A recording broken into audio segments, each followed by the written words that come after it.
From special ops badass to a 10-year-old cave kid. Yeah, I just got reincarnated into the freaking Stone Age. I am 10, starving, and do not even have pants. Talk about a rough start. But hey, I have seen worse. Survival skills are my bread and butter. Right now, a few ladies in animal furs are staring at me like I am crazy. I ignore them. I just grab a sharp stone knife and get to work. Time to deal with this nasty snake bite. I slice my ankle and press a glowing hot stick into the wound. I scream as the smell of burnt skin fills the air. I pass out, praying my old instructor was right about heat-killing venom. If I am wrong, I will be dead by morning. Morning comes and I am still breathing. I snag some dried meat from a woman and start inhaling it like a wild animal. She looks at me, mumbles something I do not get, and heads out with the other ladies.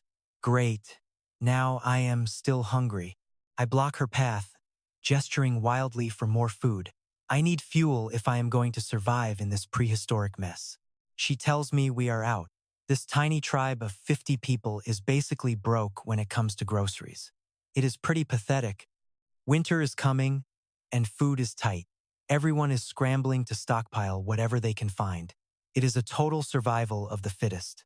The adults get first dibs on the snacks. Injured kids like me? We are basically at the bottom of the food chain right now. I cannot just sit here. It is getting freezing out. If I do not find a way to get food, I am toast. I need a reliable protein source. Fish seems like the easiest win right now. Plenty of them, if you know what you are doing.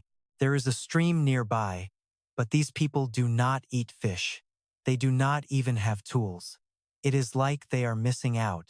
All I have is a stone knife and a 4-meter snakeskin from the jerk that bit me. I curse under my breath. Okay. Plan A. Use vines to weave a fishing basket. Simple, effective, and way better than starving to death in a cold cave. This place is untouched. That stream must be crawling with fish that have never seen a hook. This is going to be easy. I drag a pile of vines to the cave and start weaving. The local kids gather around, looking at me like I am an alien. They are making weird noises but cannot actually talk yet. Meanwhile, the women are drying grass nearby for winter beds and blankets. It is a peaceful prehistoric morning until a blood-curdling scream echoes from the woods. My gut tells me something is very, very wrong.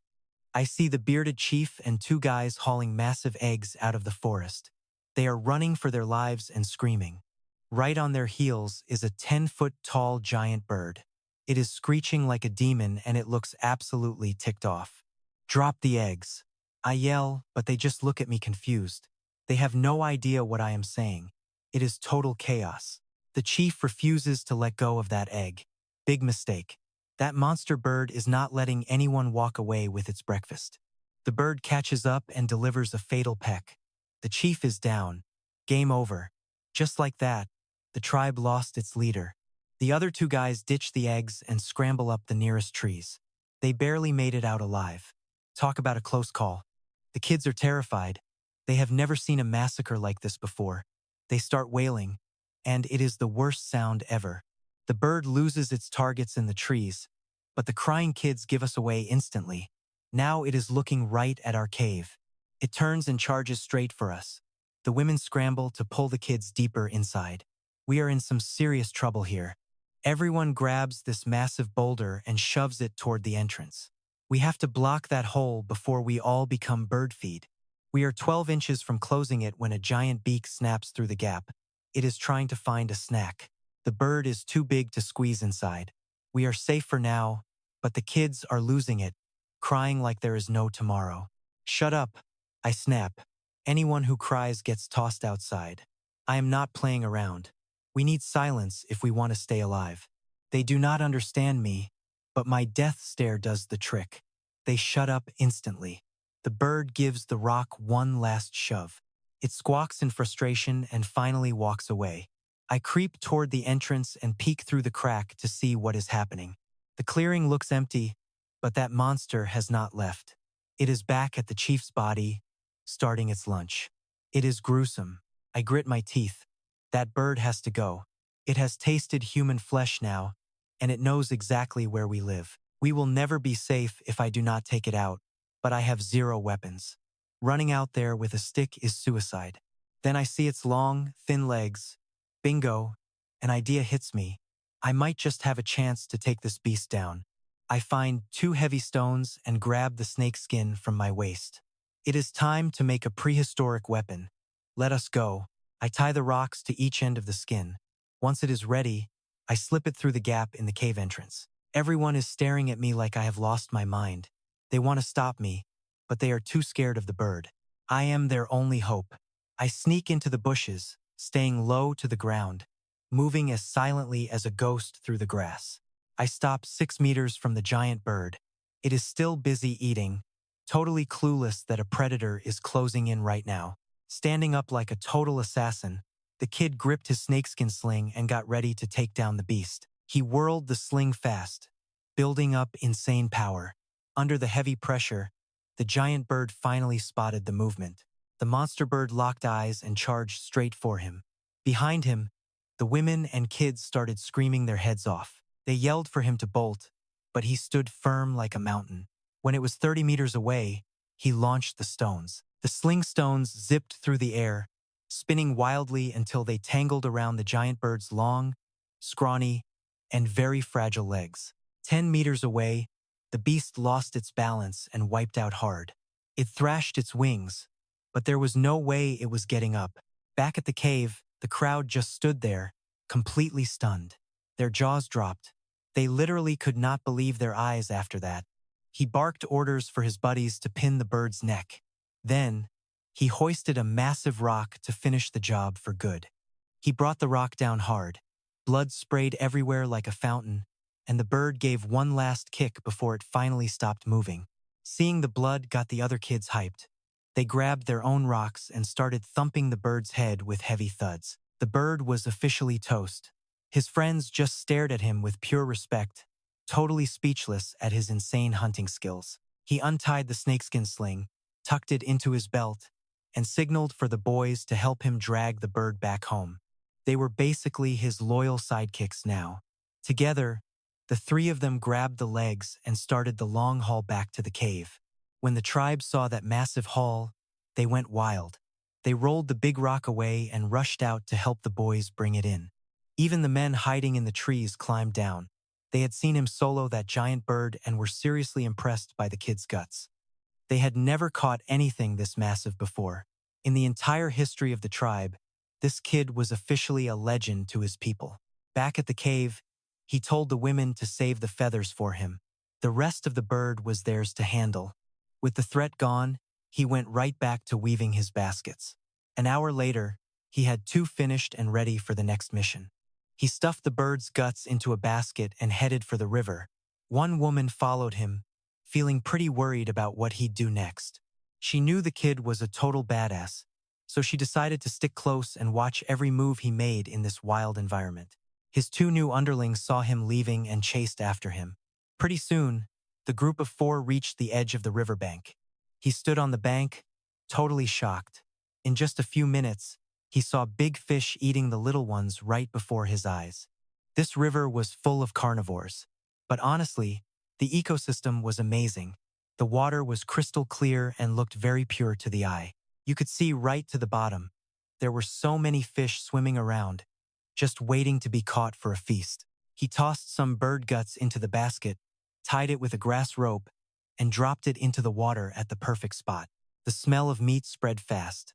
Fish from 20 meters away started rushing toward the trap to get a bite of that fresh snack. They swarmed the basket, fighting for the guts. He yanked it up fast, and most of them were trapped inside with nowhere to go. 4 big ones were inside. Down in the water, a ton of other fish were still fighting over the leftover bird scraps he dropped. It felt like feeding koi in some fancy park. He couldn't help but laugh out loud because this was just way too easy for him. These fish were totally clueless. A simple trap like this, and they had no idea what was hitting them until it was way too late. The woman and kids were blown away. You just drop a basket and get food? To them, it looked like some kind of pure magic. They still didn't get why he wanted them. He cleaned the fish and cut off a fresh, raw slice to show them the point. He ate it right there. When they saw him chewing, They finally realized this was going to be their next big feast of the day. They copied him immediately. The woman's eyes lit up the second she tasted that fresh, raw fish. She knew it was the good stuff. New food source unlocked. She started pointing and begging him to teach her all of his secret fishing tricks so she could do it too. He didn't have time for that. He gave them chores instead. Someone had to clean this massive haul of fish before they went back home. One kid tied the cleaned fish to sticks while he kept scooping more up. They were seriously making a killing, and the stack was getting huge. Fish were everywhere now. He just sat on the bank and scooped them out easily with the basket, catching a bunch with every single dip. By sunset, they had over 200 fish. The biggest one weighed over 5 kilograms. It was pure caveman insanity, and everyone was totally hyped. It was way too much to carry. He sent a kid back for reinforcements, and soon a whole squad of older boys arrived to help them out. The other hunters came back with nothing but a few tiny rabbits. They didn't have any real gear yet to catch the big game. Then the kids showed up with the fish. They started bragging to the adults about their massive, scaly haul and how easy it was to catch. The adults were grieving the old leader, but this mountain of fresh food cheered them right up. Everyone was smiling and ready to eat. Tragedy? What tragedy? They totally forgot the chief and started cleaning the fish for a massive tribe feast under the stars. Everyone gathered at the cave entrance. They piled up dry wood and laid out the leader's body for a proper tribal burial ceremony. The old man with goat horns on his head just torched the wood pile. The fire is burning fast and fierce right now. It's swallowing the chief's body. These kids are literally drooling from the smell of burnt meat. They are actually hungry for it. Nobody is sad at all. The adults are just chill because there's finally a new source of food. Everything is quiet for once. I'm taking a second to scope out the tribe. 52 people total, including 8 grown men. Not exactly a huge prehistoric army. We've got 15 women and a bunch of kids. The guy who lit the fire is the elder, the village genius. He's considered the smartest just because he's the oldest. But honestly, I'm already taking over his spot in their hearts. Then we have Six Fingers. He loves his wooden club. Probably some inbreeding stuff going on because he looks pretty dim, honestly. Next to him is Bird Feather Guy. He looks tough and also carries a club. Behind him is the Stone Necklace dude. Bone Necklace likes throwing rocks. A bit further away is One Ear. He's 15 with 4 massive scars on his face. His weapon is a sharpened thigh bone. Then there's Beast Tooth, who's 17. His dad was the chief 2 generations back. He rocks 2 tiger fangs for weapons. He's the strongest tank in the tribe with a massive body and bone club. Finally, there's the guy with the limp. He follows the foragers every day, acting as the scout and opening up trails. He's obsessed with grinding stones. Apparently, his biggest dream is to craft a perfect sword one day. Talk about big goals. To sum it up, One Ear, Beast Tooth, and Big Power are the elite warriors here. The chief's body is finally gone. It's pitch black. The elder leads everyone back to the cave to split the food. Nobody here has ever eaten fish. Since I'm the expert, I grab a grilled one as a demo. I show them how to pick it apart and eat it. Everyone's stoked. It tastes amazing to them. It's probably the first time they've actually felt full. Everyone's happy and dancing. Looking at them party makes me feel like I'm back home. I promised myself I'd lead them to a better life. Once dinner's over, the elder draws my fishing scene on the cave wall. I'm busy teaching the women how to weave. I added 2 grass straps so they can wear the baskets. No more using animal skins to carry stuff while they forage. The women are obsessed. They're trying them on and won't put them down. They're all coming to learn from me tomorrow morning. To thank me, they gave me 2 deer hides from the gatherers. Now I'm the first kid in the tribe with clothes. I didn't hog them though. I kept one and gave the other to the moms with little toddlers to make outfits. Kids are fragile in the Stone Age. No doctors means a small cold can be a death sentence for these little guys. These skins are literally lifesavers. I'm building loyalty. If I ever need help, I know these moms will have my back. Woke up early the next day, did some military drills, but now I'm parched. Looking at the communal bowl makes me gag. I can't drink from that nasty stone thing. Time to make clean cups. The rest of the tribe starts waking up, but they aren't hunting today. The elder calls the men to the clearing. He's holding the chief's blue feather hat. Looks like they're picking a new leader. I'm not an adult, so I don't get a vote. I head for the river. I only got 2 steps away before one ear drags me back. Turns out, everyone wants me to run for chief. If that's the case, I'm in. Being the boss is the only way to give orders. Picking a chief is simple. No weapons allowed, and no permanent injuries. The strongest man wins. One ear, beast tooth, and big power win their rounds. I'm staying back since I'm not the biggest guy here. I'm definitely not the first person to step up and fight.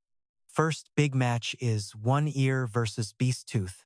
It's a total slugfest. Not much strategy, just 2 dudes testing their strength. One Ear isn't the strongest, but he's explosive.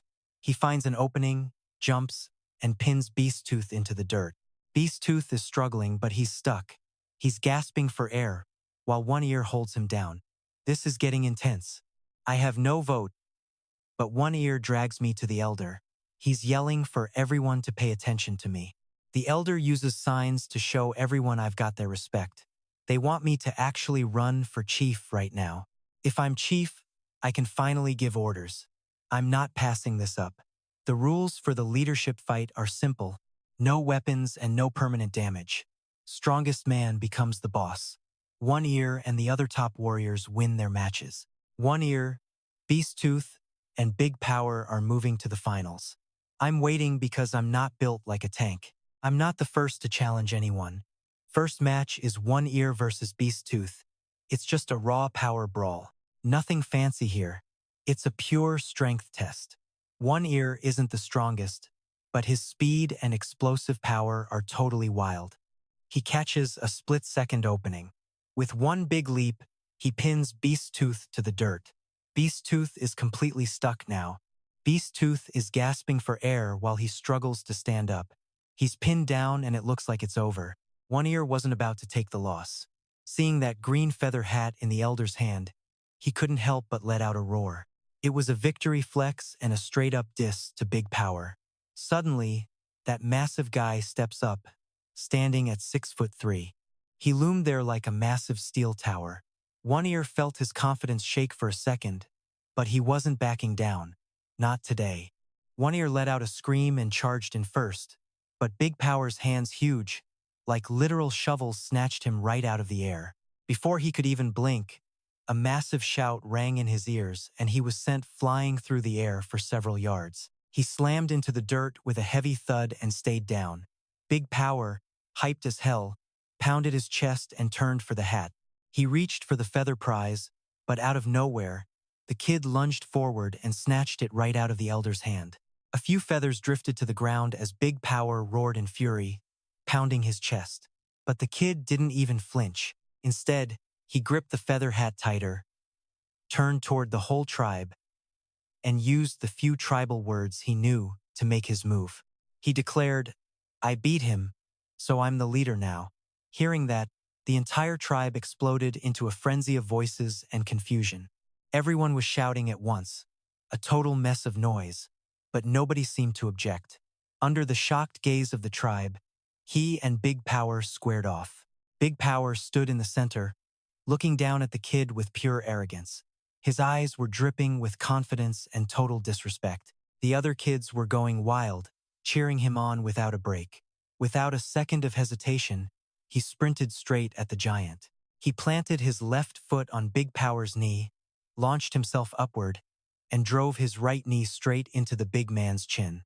Before anyone could even process what happened, Big Power crashed to the dirt, rolling in agony. The whole tribe just stood there, speechless. Their jaws hit the floor. Big Power was the tribe's baddest warrior, and he didn't just lose, he got wrecked by a mere child. The elder started shaking with excitement. It felt like his old-school beliefs were crumbling, replaced by a surge of raw, powerful hope. He knew right then that this kid was the key. This tribe was about to become legendary because of him. Then, things got loud. Before the elder could say a word, the people hoisted the kid up, cheering for their new leader at the top of their lungs. In just 2 short days, he had pulled off so many miracles for the tribe. Honestly, this outcome was exactly what everyone was secretly hoping for. Just then, the elder picked up the feather hat the kid had accidentally trashed. He looked at him, feeling totally awkward and confused. This thing had been passed down for generations. It was the ultimate symbol of power. Now it was ruined, so what happens next? He never guessed the kid broke it on purpose. No way was he going to wear some goofy green feather hat on his head. That was a hard pass for him. Meanwhile, Big Power finally caught his breath, and he clearly wasn't ready to call it quits yet. Amidst the collective gasps of the tribe, Big Power charged. But the kid was ready, instantly diving into a smooth roll across the dirt. He snatched two of the giant's fingers, gave them a brutal twist, and then blurred around to get behind the massive attacker. He delivered a heavy kick right to the back of the giant's knee. Big Power face-planted hard, and the more he struggled, the more it hurt. Less than 2 minutes in, even a tank like Big Power was crying and begging for mercy. The kid just clapped his hands and let go. As the giant sat there sobbing, the kid turned and headed into the cave. The crowd went nuts, and the kids were screaming with joy. They were celebrating the first time a kid ever wrecked an adult. The women were already chatting about where to find vines for more bags. They wanted the new leader to teach them weaving later. The elders stood by the cave entrance, staring inside with a look of deep thought. Suddenly, the kid stepped back out into the light, looking like a completely different person. He had a total glow-up and a fresh new vibe. He was wearing a simple deerskin outfit, his long black hair tied back with a piece of snakeskin. He looked clean, sharp, and totally powerful. This was his new signature look. It was a style that wouldn't actually show up for centuries, back when early farmers first started tying their hair. Loose hair was a nightmare for farm work, so they tied it up. This became a major symbol for the people who built their world on farming. With the tribe watching in awe, he stepped into the crowd and started handing out the day's chores like a boss. First, he reorganized the gathering squad. The tribe currently had 15 adult women ready to work, and he had a specific plan for them. 6 of them were pregnant, and with the rest plus the injured guys, that made 10. But he only sent 8 out to gather food. Since they had baskets now, they didn't need guards. Everyone just grabbed a sturdy walking stick for defense, and they were good to go. The 6 pregnant women stayed back to watch the toddlers, while the older kids were given the job of pulling weeds around the camp. One woman took 2 boys down to the river to catch fish. Finally, everyone had a job to do except for Haktu. The guy looked pretty bummed out. For a man who had sworn his whole life to grinding stone into bowls, being left out hurt. The kid wanted him to start making pottery, but that's not exactly a walk in the park. It requires a ton of prep work and materials. So, he gave him something else to do first. Yesterday's catch still wasn't dry, and in this humid weather, that's a recipe for disaster. Without salt, fish rots fast. But if you smoke it, it stays good for years. He stepped in to show them exactly how it's done. I showed the lame guy the ropes and handed over the job. Then, I scouted for some flat ground right outside. I started digging the kiln pit. It is a 3-story setup. The bottom is for ash and airflow, while the middle section is where the wood burns. The top floor holds the pottery. Building this took 3 or 4 hours. Finally, it was done, but the kiln was too fresh to use. I called my fishing buddies over to help out. We stuffed wood into every level of the kiln and fired it up until the afternoon. Once that was set, I headed down to the riverbank to hunt for the perfect clay. I found a massive flat riverstone to use as my workbench. Then, I hauled the clay back and started kneading and pounding it. First, I flattened a round base. Then, I rolled the clay into long strips and started stacking them up one by one. Finally, I smoothed out the seams. My first piece was done in no time. A small jar with a narrow bottom and a wide mouth. I knocked out 4 more just like it, then set them by the cave to dry. I told my friends to watch the fire and keep people away. Next, I cranked out some double pots, dozens of bowls, and a few small eating utensils. They did not have to be pretty, just functional. Still, deep down, I was not exactly feeling 100% confident. I had no idea how many pieces would actually survive the fire. By mid-afternoon, I started loading everything into the kiln. My buddies and the lame guy stood there, eyes glued to the kiln. They were totally blown away that a newbie like me could make so much out of mud in just one single day. They just did not know if the stuff would actually work. Especially the lame guy. He was a total mess. Part of him wanted these pots to work, but another part really did not. If I succeeded, all those years he spent grinding stone bowls would be completely worthless. I ignored them, sat by the fire, and kept feeding the flames. I even used an animal hide to fan the heat constantly. Just like that, the hours flew by until sunset. The rest of the tribe started trickling back. The women had a massive haul of wild berries and fruits. They also brought soft vines, probably for weaving baskets. The men had a big day too, coming back with a solid catch. 2 huge turkey-like birds, some eggs, and a few ground squirrels. Plus, over 100 fish they caught earlier during that day. The tribe was eating good today. Everything we did not finish could finally be stored away for later. It was a total feast. Seeing the pregnant women, I knew they would finally have enough food.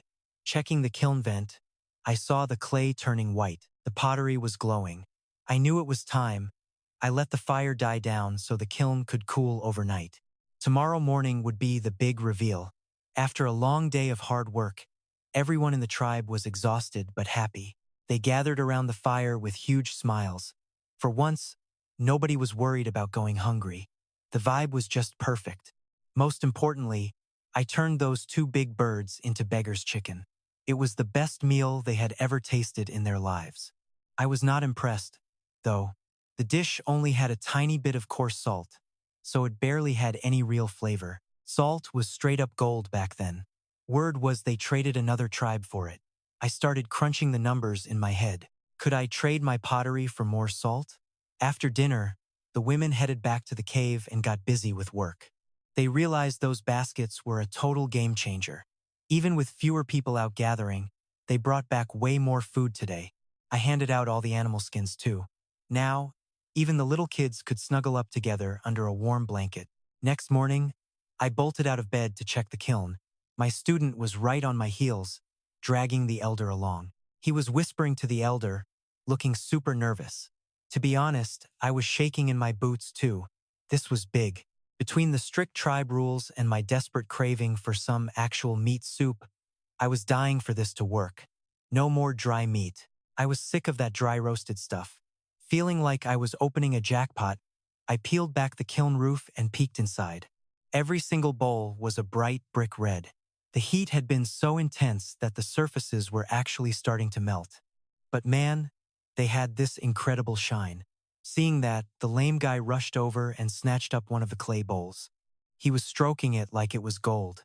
Then, he tossed his crutch aside and literally scrambled back toward the cave. A minute later, he came back with a bowl full of water, screaming his head off and showing everyone his new prize. This beautiful bowl actually holds water. I just grinned and kept pulling the rest of the pottery out of the hot kiln. 4 pots and 4 small jars were perfect. Not a single crack. But out of the 8 spoons I tried to make, only 2 actually survived. The rest just melted together. Out of over 20 bowls, only 12 were good enough to use. One by one, the red pottery came out of the kiln. The tribe was not just shocked, they were absolutely hyped about it. Our strongest and fastest guy grabbed a jar and bolted straight for the river to fetch some water for the group. Pretty soon, they were back with 2 jars full of water. The elder was thrilled, but he kept his cool like always. He signaled, asking how these things were made, but the 2 kids from yesterday cut him off fast to brag about it. They explained it was just fired clay. Still, his main goal was seeing if they could swap for it right now. He signaled the elder to pitch the idea, but the old man looked at him like he was a total idiot. He looked at him like a spendthrift. He pointed at the pottery, then at the tribal kids and adults standing there. Using tribal slang, he ranted about their value. Once it clicked, the guy was totally floored and stunned by the news. Even a single bowl could buy a grown teen or 2 girls, not to mention the big jars and the pots. In these tribes, water containers are crazy rare. Some guy spending his whole life carving 1 stone basin is normal. That is standard. Some tribes will even trade their own people for water gear. It is a wild world out here. They think extra people are just useless mouths, but he knows better. More people means more power and more food. More hands means more harvest and way better defense. Plus, adding new blood keeps the tribe strong and healthy. It stops birth defects like having 6 fingers. Thinking fast, he started bossing everyone around to prep the big trade. The elder and 7 hunters were sent out. They packed 1 jar, a pot, and 3 bowls to get people. The water jar was the big prize to get 2 grown women. The pot was for 2 older teens to join. The 3 bowls were for salt. If they lacked salt, they would swap them for young girls instead of the boys. After the talk, they hit the trail. Meanwhile, he kept the rest of the tribe busy with more hard work today. Today's deal was with a tribe to the west. They trekked over a mountain and through a deep, rocky valley. They arrived fast. This tribe was a bit bigger, maybe 80 or 90 people total in their little dirt camp. These 2 groups had traded before. Seeing the gear, Chief Ta-Din rushed out to say what is up. After a quick chat, the elder pulled a clay bowl from his pack to swap for some good, clean salt. Ta-Din's eyes popped. The bowl was smooth inside and out, plus it was way lighter than their stone basins. He told his men to bring out a small salt bag, but the elder just shook his head no immediately. We need more than that, and this time, we are looking for 2 grown women to join our own tribe. He told Luke to show off the water jar. Ta-Din was speechless looking at that huge, amazing thing. It could hold so much water for later, but then he hesitated. 2 women for 1 jar is a steal, but it is harvest season. Losing a worker means less food later. Finally, he gave in and smiled very big. Losing a mouth meant saving food anyway. This was a total steal for him. The deal was officially on now. Soon, 2 skinny, naked women were brought out. They were adult sisters looking pretty rough from the hard life. The older sister clutched a 4-year-old boy who was naked and totally out of it from a sickness. We will swap these 2 for your big jar. Take the boy for free. Ta-Din waved them away now. He acted like he could not wait to get rid of them. The elder saw how weak they were then. He kept quiet though. He told Thakdao to pull out the pot and remaining bowls for the sick boy. Ta-Din, already hyped about the jar, liked the pot too but just waved them off again like whatever. Man. So the elder did exactly what the chief taught him this morning. He did a live cooking demo right there. He used the clay pot to whip up a meat stew. Before long, the smell was driving everyone totally crazy. The other tribe was practically drooling. They never knew you could cook meat in a pot like this before now. Chief Ta-Din could not resist. He grabbed a bowl of meat and broth from the elder to try it out. He took 1 bite and completely froze. Oh my God, it was delicious. The broth was so rich and fatty. Man, it was so good. Rich broth with golden fat on top and super tender meat. Pure heaven in a bowl. Take the kids. We have a deal. Ta-Din was finally being generous and shouted for more big salt bags. He told his people to bring out a massive bag of salt. Luke's pack was stuffed to the brim. The elder nodded, feeling good. They headed home. 7 went out, but 16 people were coming back to the camp. This was better than a whole day of hunting. The crew rushed back to their home tribe before it got dark. They made it back to the Han tribe by sunset. The new people were stunned by the clearing scene before them. There were 4 jars, 4 pots, and a mountain of bowls that Lame One had finished making that very day. Lame One just sat there, admiring the finished gear. Life was about to change. Grinning like an absolute idiot, he knew this was his best day ever. Hundreds of giant fish hung nearby in the clearing. The women were all smiles as the fish dried out. Finally, they had real food protein for everyone and lots of it, especially the new folks. The adults and kids were in shock. They knew a single stone pot used to cost 2 adults. But this tribe had crazy amounts of stock. If they traded all this, they could probably buy back their whole village. All those hanging fish were actual food they could eat. Living here wasn't just survival, it was actually looking pretty good. The elder showed up to give a status report. 8 adults stood there without a single stitch of clothing on them, plus 1 naked kid. The guy squinted. walking past them. They were skin and bones, looking totally miserable and weak. No biggie, though. The tribe had plenty of meat to fix that. After one winter, they'd be strong. He stopped at one woman. She was clutching a baby that wasn't moving. Its face was beet red. He touched the kid's forehead. It felt like a furnace. He dragged the woman into the cave immediately. First, he wrapped them both in animal skins right next to the fire. While they warmed up, he paced around, stressed out. There were zero meds here. How was he supposed to break a fever? Then it hit him. Coining. He could use traditional scraping to drop the temp. He jumped into action to get things ready. First, he put some fish soup on the fire. Then he hunted for a bone. That half-meter bird beak from earlier? Perfect. He snapped off a piece of the giant beak. The mother looked confused. When he touched the kid's head, she panicked. Tears started flowing. She thought her baby was done for. Right then, he stepped up holding that sharp piece of bird beak. "Give me the kid. I can save him." The woman didn't understand his words, but she felt he was a good guy. Shaking, she handed the baby over. He took the bone and started the scraping treatment, leaving bright red marks on the skin. The baby groaned in his sleep, face twisting in pain as he started crying. It was a rough sight for any parent. The mom tried to grab her son back, but two other women held her down. They knew she had to let him work. A bit later, he handed the red-streaked baby back. Then he grabbed a bowl of fish soup and started the feeding process. The kid must have been starving. He swallowed it instantly. The guy breathed a sigh of relief. If he's eating, he's fighting. He just needed the kid to sweat it out. If that happened, he'd live. The mom finally relaxed, seeing no harm done. She didn't get the science, but she saw he wasn't trying to hurt him. Once the panic faded, her hunger finally hit. Her stomach started growling like crazy. Staring at that soup, she couldn't stop salivating. He noticed and moved fast to help. He served her a big bowl with a huge chunk of fish. Then he took the baby back, wrapping him tight in furs. Worry still gnawed at him. In this era, a simple fever was a death sentence. Food was handled, but what about clothes? They were all soaked. If they want more furs, they need to take down big game. But their current weapons are trash. Going forward, he has to lead the hunts. He needs better materials for weapons, or at the very least, some clever traps. He made a mental vow. Before winter arrived, he was going to make sure every single person had a decent outfit. After the meal, the kid finally woke up, soaked in sweat.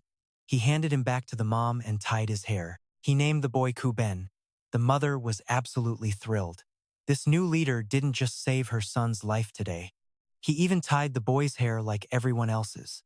It showed he finally accepted them as real members of the tribe. The other newcomers got their hair tied by the elders too. They looked like a whole new group. Spirits finally lifted. Once that was settled, he started on his own gear. He grabbed a straight stick and tipped it with a sharp bone. Boom! A basic bone spear was born. Then he sharpened a piece of the beak into a small knife. Simple but effective. He gave the leftover scraps to his apprentice so he could arm himself too. For now, it was just the two of them. The next morning, everyone woke up to new orders. The apprentice stayed on pottery duty. Everyone needed at least one bowl. The women split up. One crew went foraging for fruit, while the others stayed back to watch the kids and support. He led the hunting party himself. It included his two young buddies plus the two new brothers from just yesterday. 10 people total marched into the forest as the sun came up. Once inside, the hunting party fanned out for prey. The adults went solo while he took the 4 younger boys with him. Everyone carried a basket and some thick rope.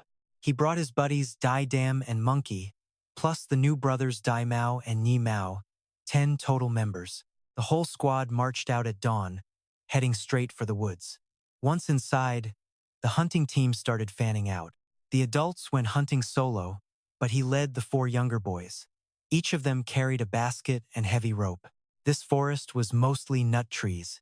Every single one was over 30 meters tall with trunks that were absolutely massive in size. Giant trees over 3 feet wide. Dude had no idea what to do. No metal tools in this era yet. The ground was covered in nuts. Huge birds were everywhere looking for snacks, but he just kept on walking. He was just scouting. No hunting yet. A pro hunter needs to map out the turf before making a move. His little buddies were getting twitchy. They saw some guinea fowl pecking at nuts and wanted to pounce right then. They wanted in, but he blew them off. He was busy calculating.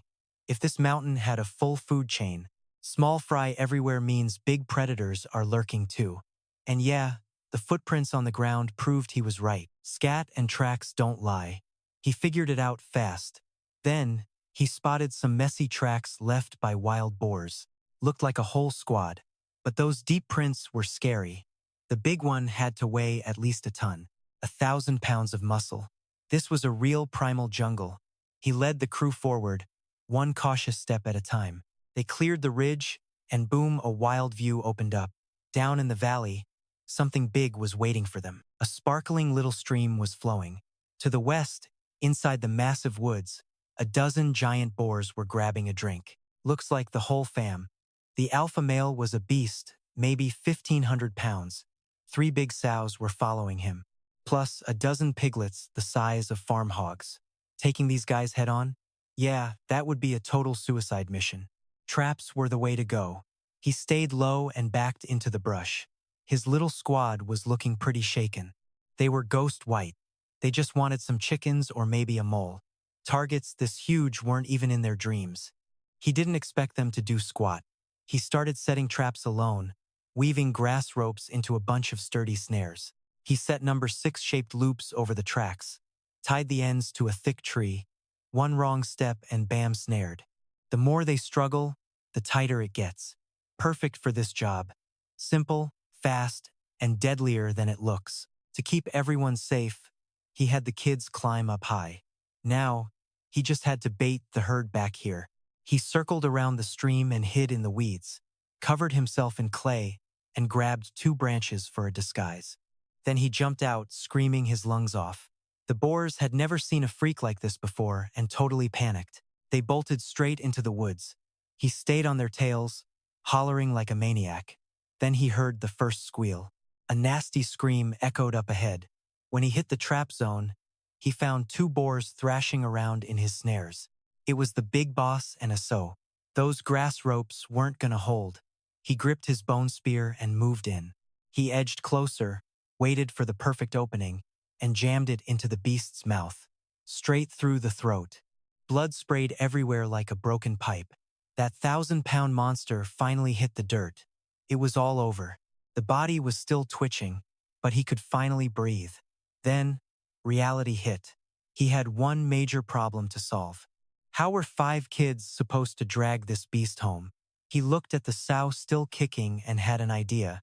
His eyes lit up. Time to get creative. First, he tied that angry sow to a sturdy tree trunk. Then he muzzled her shut so she couldn't bite. Next, he looped ropes around both of her front legs. He hitched the dead male to the sow. Once it was set, he grabbed the lead rope to show the way. His buddies grabbed the sow's front legs to guide her. She was dragging the male. Big Mao and her Mao trailed behind. They kept their sticks ready, watching for any sneak attacks. Every now and then, he'd poke the sow's butt to move, just keeping her moving. They hauled that load through the thick brush until they finally spotted the tribe's cave. He stopped to clean up outside. A little scout in the bushes spotted them first and started screaming the news. The whole tribe swarmed out, but they stayed back, terrified. They'd never seen a prize this massive in their lives. It was huge. He told Quay Tu to grab a big jar and some salt.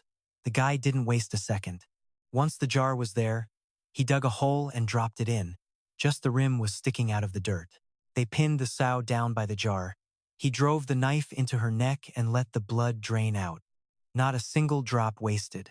Once the jar was full, he added some salt water and gave it a good stir. It'd be solid blood pudding soon, perfect for dinner soup. Next up was the boar's hide. That needed processing. We're talking leather shoes and backpacks. These 2 boars had plenty of hide. The white fat layer was 4 fingers thick. We'll melt that fat down for cooking. Aside from the lungs, which we'll use for fish bait, everything else is edible. Even the big bones would become weapons or tools. The whole tribe spent the afternoon focused on these two giants. They were wiped out, but the payoff was huge. He pulled back his bow, notched an arrow, and whiz it flew. One arrow, straight through the bunny's neck. Big Tree just stood there, jaw on the floor, staring at my bow. I laughed and tossed the longbow over to him. I handed him another arrow and guided his hands, showing him how to pull back and lock onto a rabbit on the ground. Then, let it rip. One shot. That 1-meter projectile buried itself deep, and the whole tribe went wild with shock. They were tripping out over this magic weapon, looking at me with total respect. Big Tree was obsessed, clutching that bow like it was made of gold. I decided to gift him a feathered arrow as a token of our new brotherhood, a total friendship move. After that, the hunt turned into my personal masterclass. For the next few hours, I was basically putting on a solo show, proving how a real pro gets it done.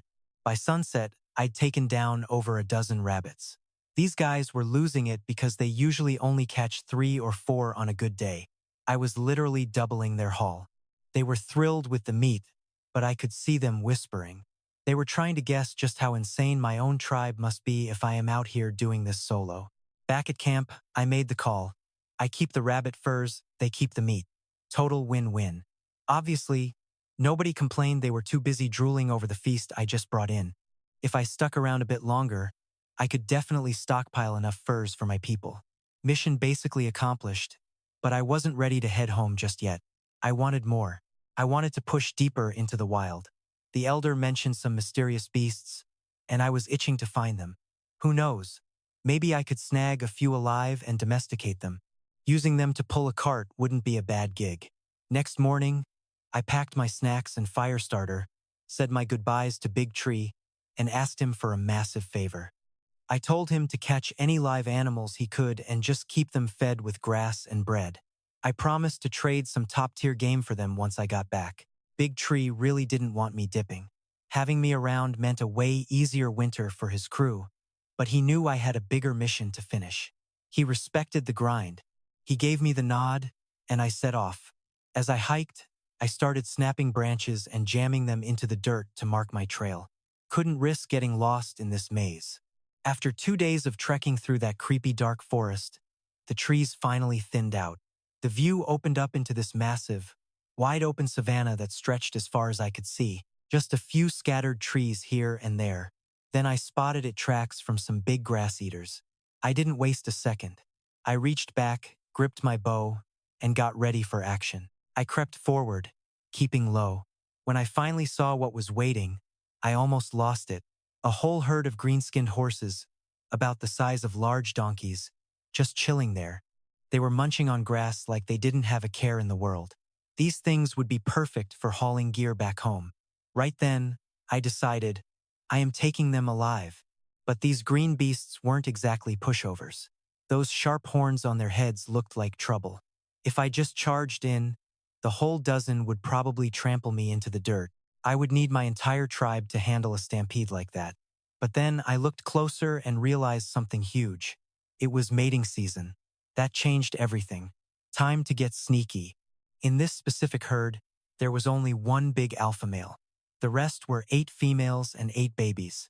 Seeing that, a light bulb went off in my head. This was totally doable. I would use the same trick I used on the birds. If I could just take down the leader, the rest of the herd would fall right into line. Let us go. The rest would definitely follow their boss. I backed off to a safe spot and started whipping together a makeshift lasso. A few minutes later, I was armed and ready to strike. I crept back with my rope and hunkered down behind a thick bush, waiting for the perfect moment. It didn't take long for the perfect opening to present itself. This was it. The big male was busy with one of the females and totally distracted. I started swinging the lasso above my head like a helicopter blade, building up some serious speed. The rope hissed through the air and zipped right toward the pair. It wrapped perfectly around both of their back legs in one shot. Talk about a total pro move right there. The 2 horses jerked and then slammed into the dirt, screaming their heads off. I didn't slow down for a second. I was already spinning my second rope for the next target. Channeling my inner Wild West cowboy, I launched the loop and snagged 2 more females that were huddled together. I was on a roll, and the herd was starting to panic. Pure chaos erupted. The herd started scattering everywhere, but I was too fast. Before they knew what hit them, a few more horses were tangled up in my ropes, tripping each other.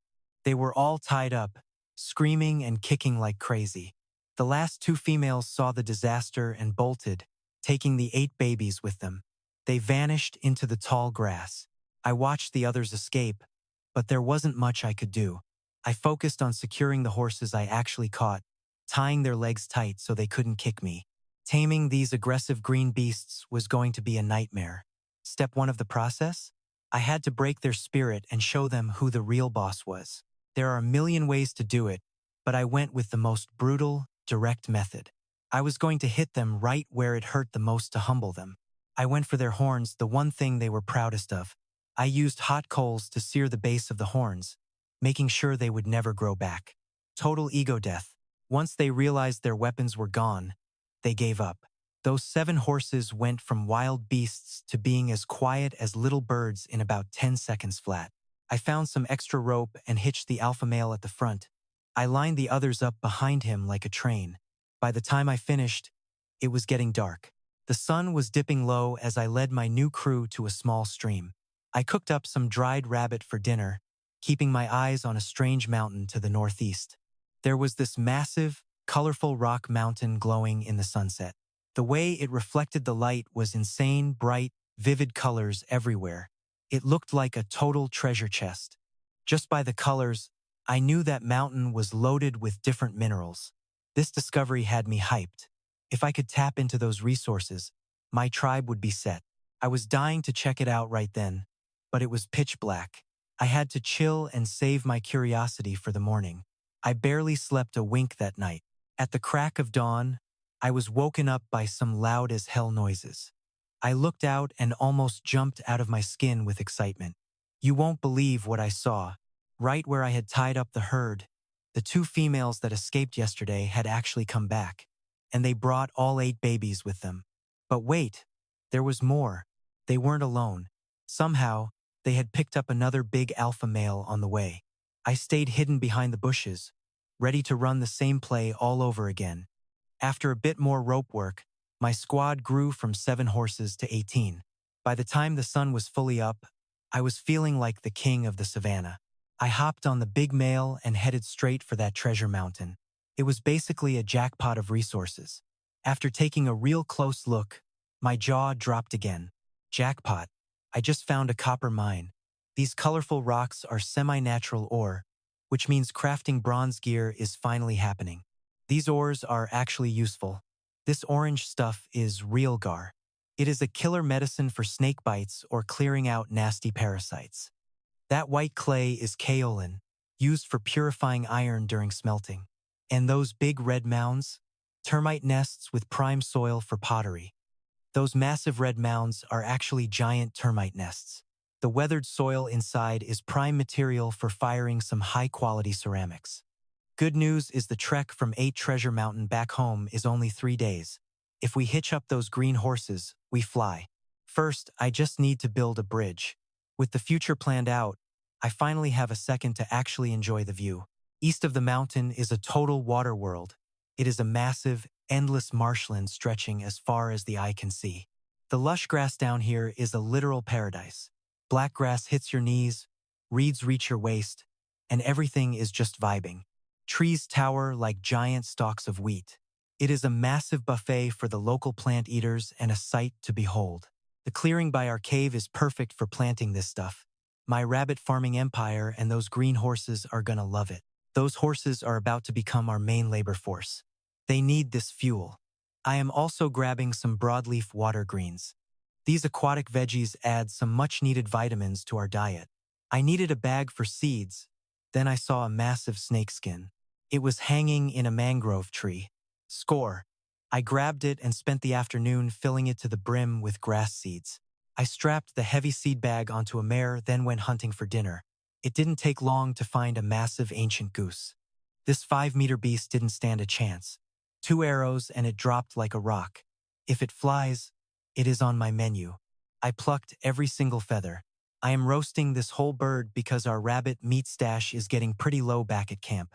But while I was gutting the goose by the water, I saw something that nearly made me cry. A total shocker in its stomach. I found undigested cereal grains. I have never seen these seeds before in this world. They are a bit bigger than mung beans. This is the first real food crop I have ever found. My brain went into overdrive. I have to find where it grows. No sleep tonight. I started hacking together tools so I could push deep into the swamp and beat the animals to the harvest. At the crack of dawn, I launched a simple dugout canoe. I found a deep spot and paddled into the heart of the marsh. Meanwhile, back in the dark forest, The was leading a hunt for snow rabbits to keep the tribe fed and happy. Everyone was working double shifts. Only the elders and the little kids stayed behind at the camp while the rest hunted around the clock. To boost the numbers, he got aggressive. If they found a burrow, they dug it up or used smoke to choke the rabbits out. It worked like a charm. They caught a ton, including litters of babies. But this aggressive hunting style just invited a total disaster. Every tribe needs to stockpile food for the winter. The cannibals are no exception. And unfortunately, their favorite snack is other humans. Any man they catch gets butchered for meat. The women? They keep them for labor or to breed more food. It is absolutely brutal. Men are killed for meat instantly. Women are kept as slaves or for breeding. It is a nightmare scenario for anyone caught nearby. While I was deep in the swamp, a cannibal war party spotted Thu's hunting fires. 40 grown men, all armed and looking for blood. They were packing wooden axes and spears. These guys were built for war, especially the two leaders who looked especially terrifying. They were even riding two juvenile dinosaurs. Compared to them, our little tree tribe didn't stand a chance in a fair fight. Even if we counted the kids and the elderly, they still had us outnumbered. Thu saw the threat and ordered everyone to run. The cannibals were right on their heels. Luckily, Thu knew the woods. He picked the roughest paths to lose them. They couldn't catch up immediately, but the terrain was brutal. One little girl gathering mushrooms couldn't keep the pace and fell. She tripped over a root, frozen with fear. She tried to scramble up, but a flying axe caught her right in the back. The savages caught her and finished the job with a spear. Those monsters just laughed and started their twisted feast right there. Thu was fuming, but he couldn't stop. He knew if they turned to fight, they would all just end up on the menu. The poor girl's death bought them a few seconds as the enemy slowed down. Thu hauled it back to the village to warn the elder. The enemy was way too strong. There was no way to win a head-on fight. The only option left was to evacuate. The elder made the call. Everyone needed to move east through the dark forest to find me. He knew my advanced weapons meant my tribe was powerful enough to protect them, but the elder decided he was staying behind to buy time. He couldn't walk anyway. Thu choked back the tears and nodded. He told everyone to grab their gear and move out fast. They headed east, but Thu was a nervous wreck. I had been gone for days. Was I even still alive? He had no idea where I was or if I had survived the wild. But staying meant certain death, so they had to gamble. There was no other choice. They marched into the unknown, but it wasn't long before the enemy appeared. The enemies finally caught up, and their ancestral treehouse home for freaking generations is nothing but a massive inferno now, totally scorched. The tree elder torched it himself, hoping the blaze would take out some invaders and buy the rest of the tribe a few more minutes. After that nightmare, the tribe dropped from 32 people to 31. Everyone is super depressed and just dragging their feet as they head out. They kept pushing east into the Black Forest. Great Tree had zero hope of finding you, but then he spotted something that changed everything. Fresh branches crossed on the trail your signal. His faith roared back instantly. In just 1.5 days, they hit the forest edge. Coming out of the Black Forest, it was late afternoon. The sky was bleeding red and pink sunset vibes, leaving the tree tribe totally stunned. The view completely blew their minds. It was their first time seeing the outside world, but Great Tree was too busy stressing out to care.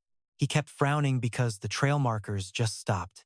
He had no clue where to find you, right when he was about to lose it. He spotted signs of life by the stream. Checking it out, the mud was covered in animal tracks and your weird boot prints. Great Tree let out a huge sigh of relief. He knew for a fact you were close. So, he told everyone to set up camp right there. While Great Tree was leading the getaway, you were already deep in the marsh, carefully scouting the area for something special. Hunting for wild rice in those thick reeds was basically mission impossible. Then, your brain kicked into gear and you had a genius idea. Waterfowl love this rice, right? So, you figured all you had to do was find where the birds were hanging out to score the goods.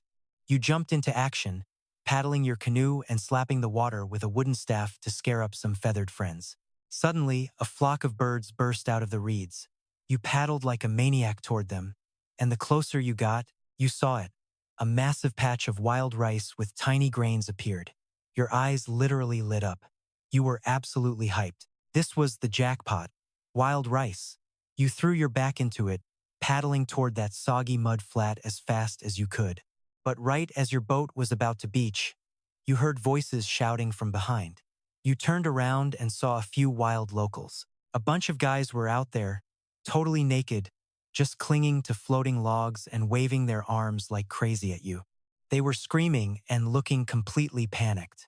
These were the locals from the Black Blue tribe, the masters of this swampy wasteland. There were only about 50 of them, and they were busy grabbing winter food when they saw you floating along in your weird boat. You were headed straight for what their elders called the death zone. Out of pure kindness, their leader, Ling Thao, tried to stop you. Ling Thao shouted for you to halt, hoping you would not keep going into the trap. Too bad you did not speak their language. You just stared at them like a confused puppy. Since you were not reacting, Ling Thao dived in and swam right over to your boat. She reached the side of your canoe, pointing at the reeds where the rice was, yelling her head off with a terrified look. She looked genuinely scared for you. Realizing she was not trying to attack, you relaxed a bit, but her face said danger in every language. You figured she was warning you about something deadly. You started doing some charades, mimicking a wild animal and pointing at the brush. You made growling noises and pointed. Is there a beast in there? But Ling Thao shook her head and pointed at the water instead. She pointed at you, then the area, and made a sinking motion, basically saying, "Go there, and you are going down." Literally, you got the message and breathed a sigh of relief. You were totally grateful for the warning, but you had a secret weapon ready. You were not about to quit now, though. You were prepared for this. So you started paddling toward the reeds without a single doubt. Ling Thao screamed another warning, but she did not follow. She had a tribe and kids to think about. She was not suicidal. But then, she just froze in shock. She watched you strap 2 wooden boards to your feet and pick up a massive bronze shield. You stepped right out into the death zone like you owned the place. And the crazy part? You did not even sink an inch. The locals were losing their minds. They had never seen anyone walk on the surface of the death zone without being swallowed by mud. It looked smooth, but it was actually a nightmare. That thick mud was grabbing your feet, making every single step feel like a workout. You had to use every ounce of muscle just to lift your feet. Finally, though, you reached the patch of wild rice you wanted. These plants were 2 meters tall, dripping with golden, plump grains. You whipped out your snakeskin bag and started harvesting like crazy. You worked fast, grabbing every single grain.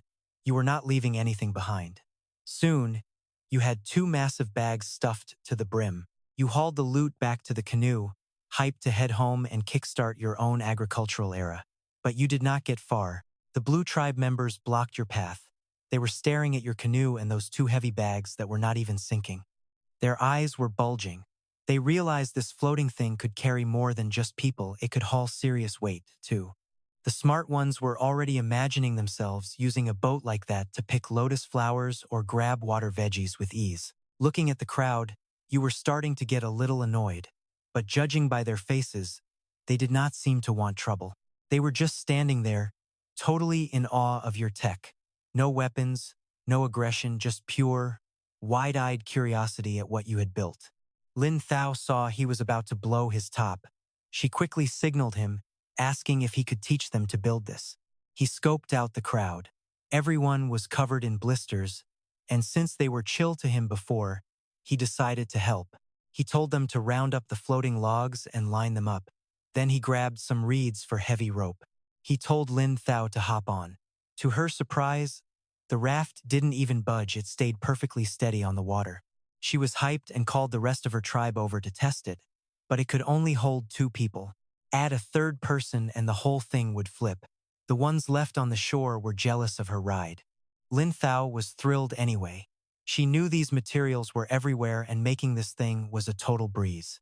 She could already see her whole tribe making rafts the second she got back. She looked at him with major respect. She invited him to visit the Blue tribe, but he passed. His blue horses were still waiting for him outside. Lin Thao didn't push it. She gave him a giant lotus seed the size of a chicken egg for good luck. She promised that if he ever faced a tough spot, bringing that lucky seed would guarantee he got some help. He took the lucky seed and headed back to the mountain foothills with his 2 big bags of grain seeds. After a long day of grinding, he managed to harvest about 60 pounds of seeds in total by the evening. He didn't eat a single grain. He wanted to save these treasures to plant them in the coming spring season. But to start farming, he definitely needed tools. That meant he had to find some copper and tin next. While The was leaving the Black Forest, our guy was chilling across the mountain eating some grilled fish. He spent his time weaving heavy ropes to prepare for the mining job he had planned for the next day. But Thu's people were struggling. They forgot their fire and were freezing and hungry in the dark night. After a good sleep, he felt great and led his blue horses toward the west side of the mountain. Down at the western foothills, Thu was handing out some wild fruit he'd found to his hungry tribe. Suddenly, a few people started pointing at the mountain and yelling. They saw something moving way up high. On the bare rocks, they saw a guy slowly leading a whole herd of 4-legged animals toward them. He heard the shouting from below and looked down. He spotted the tree tribe hanging out by the creek. He was confused about why they were here. 10 minutes later, Thu led a group up the slope. He frowned when he saw them. They were filthy and had brought the kids into this dangerous area too. Thu was stunned to see him again. He knew the guy wanted animals, but a whole herd? Insane. This guy clearly wasn't from a cannibal tribe. Those cruel beast riders couldn't even touch his level of skill. To Thu, this guy was basically a god. He saw they were only eating some small wild fruit. They didn't even have meat, so he quickly shared his leftover grilled fish and meat with the whole group. While they ate by the fire, our guy pulled his bow and an arrow went straight through a rabbit's neck. Thu was floored. He just stared at the bow like it was some kind of legendary magic weapon. He laughed and handed the bow to Thu, then guided his hand to shoot another rabbit nearby. With a thud, a 3-foot sword drove deep into the ground. The tribe erupted in shock at this weapon. Thu gripped the bow and arrow, totally mesmerized. He didn't want to let go of this incredible gear. He gave him a feathered arrow as a friendship gift. The next hunt turned into his own highlight reel. He bagged over a dozen rabbits in a few hours. To them, catching 3 in a day was a win. This made the tree tribe wonder just how powerful this guy's own people must really be back home. He made a deal. He gets the skins and they get the meat. They were totally fine with that trade. If they stayed here a bit longer, they'd have enough fur to keep the whole tribe warm all winter. The mission was a success, but he wanted more. He was interested in the animals the elder mentioned. Maybe catching a few to pull his carts would be a dope move. The next morning, he prepped. He grabbed food and fire, then asked Thu to help him catch some live animals while he was gone. He promised to trade more meat for them later. Thu was bummed to see his new friend leave. He knew the winter would be easier with him around, but he let him go and said goodbye. He stuck branches in the ground to mark his path. 2 days later, he finally broke out of the woods. The vast wild stretches out ahead. Scrappy trees and fresh herbivore tracks dot the dirt. I pull my bow, ready to move. Stealth mode on. I creep forward and spot something insane. A herd of donkey-sized green horses munching grass. I could literally die happy. They are just chilling, totally oblivious. These guys would make the ultimate pack animals for the tribe.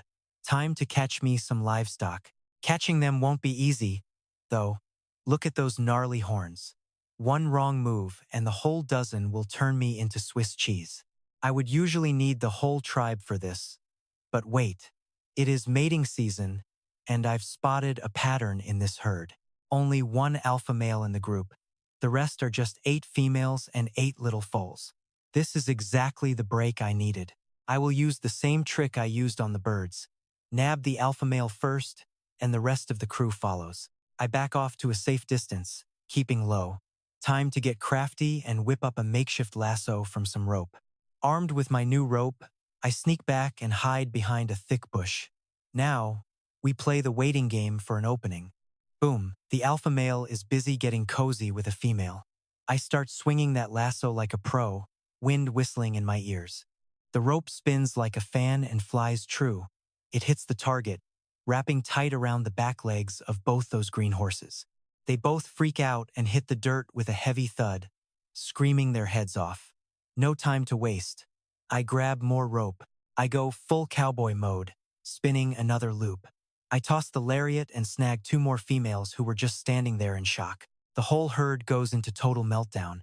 Horses are bolting everywhere, but some of them are already tangled up and going nowhere fast. A few are stuck in the ropes, kicking and screaming. The remaining 2 females and the foals take off and disappear into the brush. Nothing I can do about the runners. I focus on what I have got, tying down the captured green horses so they cannot move. Breaking these wild beasts is going to be a nightmare. These green horses are aggressive as hell and they hate being caught.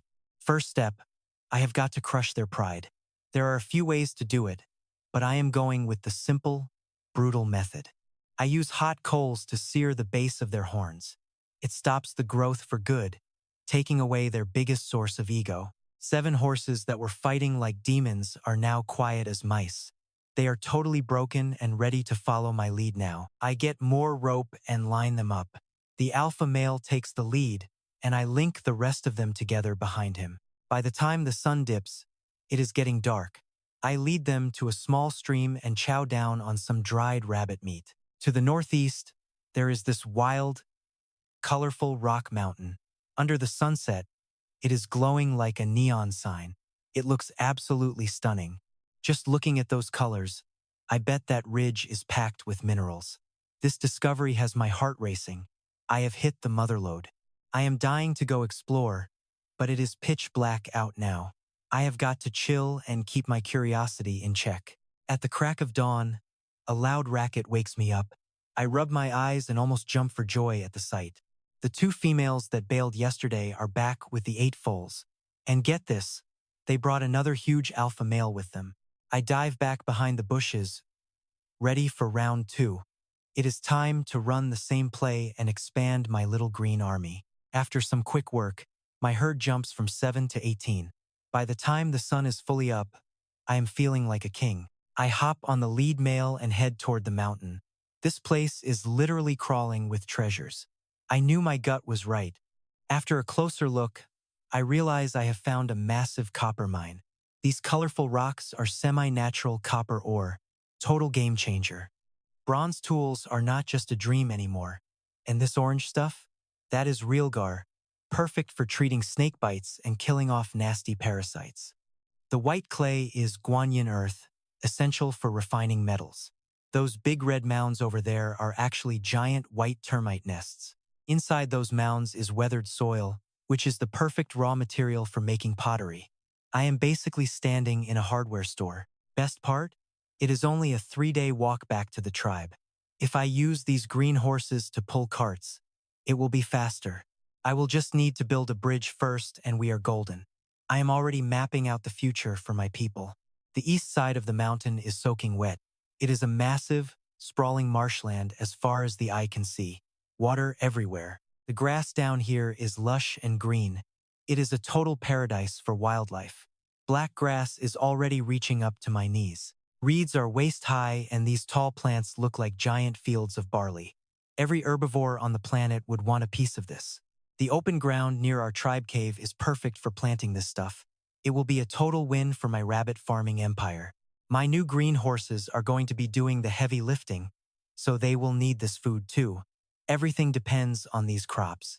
I will grab some broadleaves and aquatic veggies while I am at it. A little extra vitamin boost will do the tribe good. I needed a bag for these seeds. Then I saw it, a massive python skin hanging from a mangrove tree. I am definitely taking that. By the afternoon, I have got a whole bag of seeds. I strap it onto a female horse and start hunting for some dinner. I spot a massive 5-meter ancient goose and take the shot. 2 arrows later, the big bird is down for the count. He sniped a goose right out of the sky and plucked it clean.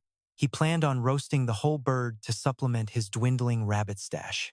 His rabbit meat was almost gone, but while he was gutting the goose by the water, he found something that hit him right in the feels. He almost teared up. Inside its stomach were undigested grains, seeds he had never seen before in his life. This was a literal game changer for him. Each grain was slightly bigger than a mung bean. It was the very first staple crop he had laid eyes on in this wild new world. His first thought? I gotta find more. No sleep that night. He grabbed some branches and started frantically building tools to head deep into the marsh. He had to harvest those grains before the local wildlife beat him to it. He stayed up late crafting gear to brave the thick, muddy swamp. Early the next morning, he launched a basic dugout canoe into the deep water and began pushing his way into the heart of the vast wetlands. Meanwhile, back in the dark forest, Big Tree was leading his tribe on a snow rabbit hunt to keep everyone fed and satisfy their main guy. The tribe was working round the clock, leaving only the elders and little kids under 6 behind. They were on a mission to boost their production. He even started playing dirty. When they found a rabbit hole, they would dig it up. If the rabbits stayed put, they would smoke them out. This ruthless method actually worked. They caught tons of them, including a few litters of newborns. But their aggressive hunting was about to backfire big time. Their tactics invited disaster. See, every tribe was desperate for food right now, and the local cannibal tribe was definitely no exception to that rule. To those creeps, humans were just another meal. Anyone caught by them faced a grim fate. They were literal predators looking for their next human snack. Men were slaughtered for meat, while women were kept for labor or breeding. Just as he went deeper into the swamp, things got real ugly. A cannibal hunting party spotted Big Tree's smoke. These 40 grown men were built for war, armed with heavy axes and sharp wooden spears. Total nightmares. Their leaders were even riding 2 juvenile dinosaurs. Compared to these guys, Big Tree's entire tribe, including the kids, did not stand a single chance in a fight. Even if you counted every old man and baby, Big Tree's group was outnumbered and outgunned. They were looking at a total massacre if they stayed. Faced with those monsters, Big Tree ordered an immediate retreat. But the cannibals were right on their heels, hungry for a chase and a meal. Luckily, he knew the terrain like the back of his hand. He led them through the roughest paths, trying to lose the man-eaters in the brush. But someone lagged behind. A terrified little girl gathering mushrooms tripped over a root. She tried to scramble up, but she was not fast enough. A flying axe slammed into her back. Before she could even scream, the enemy caught up and finished her off with a wooden spear. It was brutal. Those savages just laughed and crowded around her, starting a sick, twisted feast right there. It was pure, unadulterated horror in the middle of the woods. Big Tree gritted his teeth, pure rage boiling inside, but he could not stop. He knew that if they fought back now, they would all end up dead. The girl's death actually slowed the cannibals down for a second. Big Tree used that tiny window to rush back and warn the tribal elder about everything. He told the elder they were toast if they stayed. The enemy was too strong. Their only hope was to pack up and get out now. The elder decided they should head east to find our guy. Based on his high-tech weapons, they figured his tribe must be absolute legends in battle. The old man stayed behind to stall the enemy. He could not travel anymore anyway, so he chose to go out like a boss to save them. Choking back tears, Big Tree nodded and told everyone to grab their gear. They started their desperate trek toward the east, praying for a miracle today. He was low-key panicking, though. It had been days since he had seen the guy. Was he even still alive? Big Tree had no idea anymore. He was flying blind, but staying meant certain death. With 0 other options, he pushed forward. It was a total shot in the dark for them. Soon, the cannibals reached their village. The tree houses where their families had lived for generations were suddenly swallowed up by a massive wall of fire. The elder torched the place himself, hoping to take a few monsters down with him and buy his tribe a little more time to escape. After that disaster, the 32 survivors became 31. They were exhausted and heartbroken, dragging themselves toward the eastern edge of the dark woods. Big Tree was losing hope, but then he spotted some fresh branches crossed on the trail. That little sign gave him a huge burst of confidence. He knew the guy was out there. A day and a half later, they finally reached the very edge of the spooky and dangerous dark forest. They emerged just as the sun was dipping low. The whole sky was painted in brilliant shades of pink and deep, fiery orange. It was stunning. The tribe stood there, totally awestruck by the view. It was their very first time seeing the world outside their dark and leafy forest home. But Big Tree was stressed. The trail of signs just stopped right there. He had no clue where to look for the guy next in this area. Just as he was about to lose it, he noticed some activity near a stream. He hurried over and found evidence of someone camping out nearby. There were animal tracks everywhere, but among them were those weird boot prints the guy always left behind. Big Tree finally breathed a sigh of relief. He told everyone to set up camp right there. Meanwhile, while the tribe was running for their lives, our hero was busy deep in the marsh. He was hunting for wild rice hidden in the thick reeds. It was like looking for a needle in a haystack, and way harder than expected. Then, a light bulb went off. Waterfowl love this stuff. If he could just find where the birds were hanging out, he would find the motherlode fast. He jumped into action, paddling his dugout canoe and smacking the water with a wooden stick to stir things up. He was on a mission today. Suddenly, a flock of birds erupted from the reeds. He paddled like a madman toward them, hoping to strike gold in the muddy water over there. As he gets closer, he spots a patch of wild rice. Those tiny grains make his eyes light up like crazy. He is screaming with joy on the inside. This is it, the wild rice he has been hunting for. He paddles hard. He pushes toward the flooded mud bank. But just as his boat almost touches land, a voice yells from behind. He spins around. A few naked tribe members are clinging to floating logs in the water, waving their arms wildly. They are screaming their heads off and look totally panicked. These are the locals from the Black Blue Swamp tribe. With only 50 people in the tribe, they are busy stocking up for winter. Suddenly, they see a stranger floating by. He is on a weird craft, heading straight for the death zone. According to the elders, that place is strictly forbidden. Being a nice person, the harvest leader, Lin Thao, starts shouting at him. She is hoping he will stop right there. Sadly, he does not speak their language. He just stares at them, totally confused by all the noise they are making. Since he is not moving, Lin Thao swims over to him. Before he knows it, she is right alongside his wooden boat. She points at the reeds and the rice plants, screaming with a face full of worry and pure, uncut fear. He realizes she is not trying to hurt him. He relaxes a bit, sensing she is just trying to warn him of danger. He uses hand signals, mimicking a wild predator. He is asking if there is some kind of beast hiding in the reeds. Lin Thao shakes her head. She points at him, then at the zone, and mimes herself sinking under the water. He finally gets it is a sinking trap. He lets out a sigh of relief, thankful for her honest, direct warning. But he is already prepared for this. No way is he quitting now. He starts rowing toward the reeds anyway. Lin Thao screams again, but she stops swimming.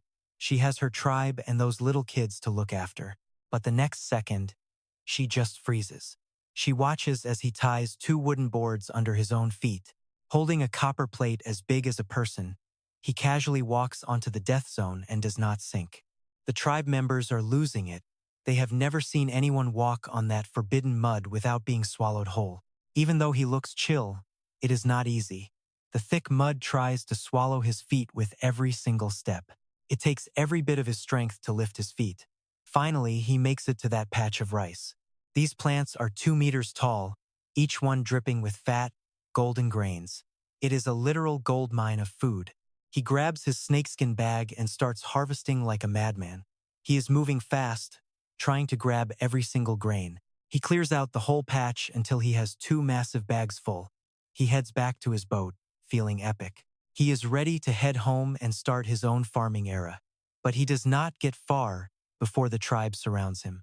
They see those heavy bags sitting on his boat, yet the thing is still floating. Their eyes are totally glowing. They realize this floating wood is not just for people. it can carry tons of cargo too. This is a game changer. The smart ones are already picturing themselves using this boat to pick lotus flowers or collect water vegetables easily. He is getting a bit annoyed with them, but since they do not seem mean, he decides not to lose his temper. Lin Thao sees he is getting mad. She quickly starts gesturing, asking if he can teach them how to make one. He looks at them, skin all wrinkled and soaked from the water. He remembers they tried to help him earlier, so he agrees. He tells them to gather all the floating logs and line them up in one neat pile. He grabs some reeds to make grass rope and ties the logs together. Then, he tells Lin Thao to hop on. The raft stays perfectly afloat. Lin Thao is beyond happy. She immediately calls her tribe members to try it out. Too bad the raft only holds 2 people. If a third person jumps on, the whole thing is going to flip. The ones left on the shore look super jealous of Lin Thao, but she is hyped because she knows the secret. She knows building this is easy, and the materials are everywhere. She is already imagining her whole tribe using rafts. She looks at him with total gratitude. She gives him a massive invite to come hang out at her tribe. He turns her down. Outside the swamp, his herd of green horses is still waiting for him to return. Lin Thao does not push it. She gives him a giant lotus seed as a lucky charm. It is the size of an egg. She tells him if he ever gets in trouble, bring that seed to the Black-Blue tribe to get help. He takes the seed and heads back to the meadow with his 2 bags. He is back at the foot of the mountain. After a long, hard day of work, he has got 60 pounds of seeds, but he will not eat a single one. He needs to get these treasures home for spring planting. But farming without the right tools is impossible. Short on farming gear, our boy has to hunt for copper and tin to forge new tools. Right after leaving the Black Forest, he hits the meadow past a treasure mountain. He is munching on grilled fish while braiding thick vines for the big mining job. But west of the mountain, Big Tree and his people are in trouble. They fled their home without fire 2 days ago and are struggling. Surviving on dry meat, they huddle together through the freezing nights just to stay warm. When the sun finally comes up, our guy wakes up feeling totally refreshed. He leads his herd of blue horses toward the western base of the mountain to check things out. Down there, Big Tree is handing out wild fruit to his hungry tribe. Suddenly, people start pointing up at the rocky peaks and shouting. They spot a lone teenager on the bare mountain, casually leading a massive herd of 4-legged beasts down the slope. It is a wild sight. The boy hears the commotion from below and looks down. He spots them immediately, huddled by a tiny stream near the trees. He is confused. Why are they here? 10 minutes later, Big Tree and his crew scramble up the mountain to meet him face to face. Looking at them, he cannot help but frown. Why bring the kids? Plus, everyone is covered in dirt and looking completely worn out. Big Tree is floored. He knew the kid wanted animals, but bringing back a whole herd? That is next-level skill. He is truly impressed. This is a huge win. Clearly, these are not those savage cannibal riders. Those thugs cannot even touch what this kid is doing. Right now, in Big Tree's eyes, this boy is basically a god. He is powerful, smart, and way more capable than anyone expected. The kid sees they are starving, holding nothing but tiny wild berries. They do not even have a scrap of meat to eat. He immediately grabs his grilled fish and leftovers to share. Big Tree sits by the fire, eating and spilling the tea on everything. As the stories come out, others jump in with details. Hearing about the chaos over the last few days gives the kid a chill. Cannibals? Around here? A dark thought hits him. If those monsters reached the tree tribe, how close are they to his home? He makes a move. They have to strip this mine today and head back tomorrow. He just hopes the river keeps those creeps away. He needs to gather all the ore fast. Every second counts. He turns to Big Tree and asks what their next move is. When he asks about their plan, the whole tribe just hangs their heads in silence. They are totally lost and have nothing left. Winter is coming fast, their home is ashes, and killers are on their tail. They literally have no clue where to find a safe spot. Seeing them so defeated, he drops an invite. Why not join my tribe? We have got enough food stockpiled to last until the spring. Our stores are full, We can all eat through the winter. Big Tree's eyes light up. He totally trusts what the kid says.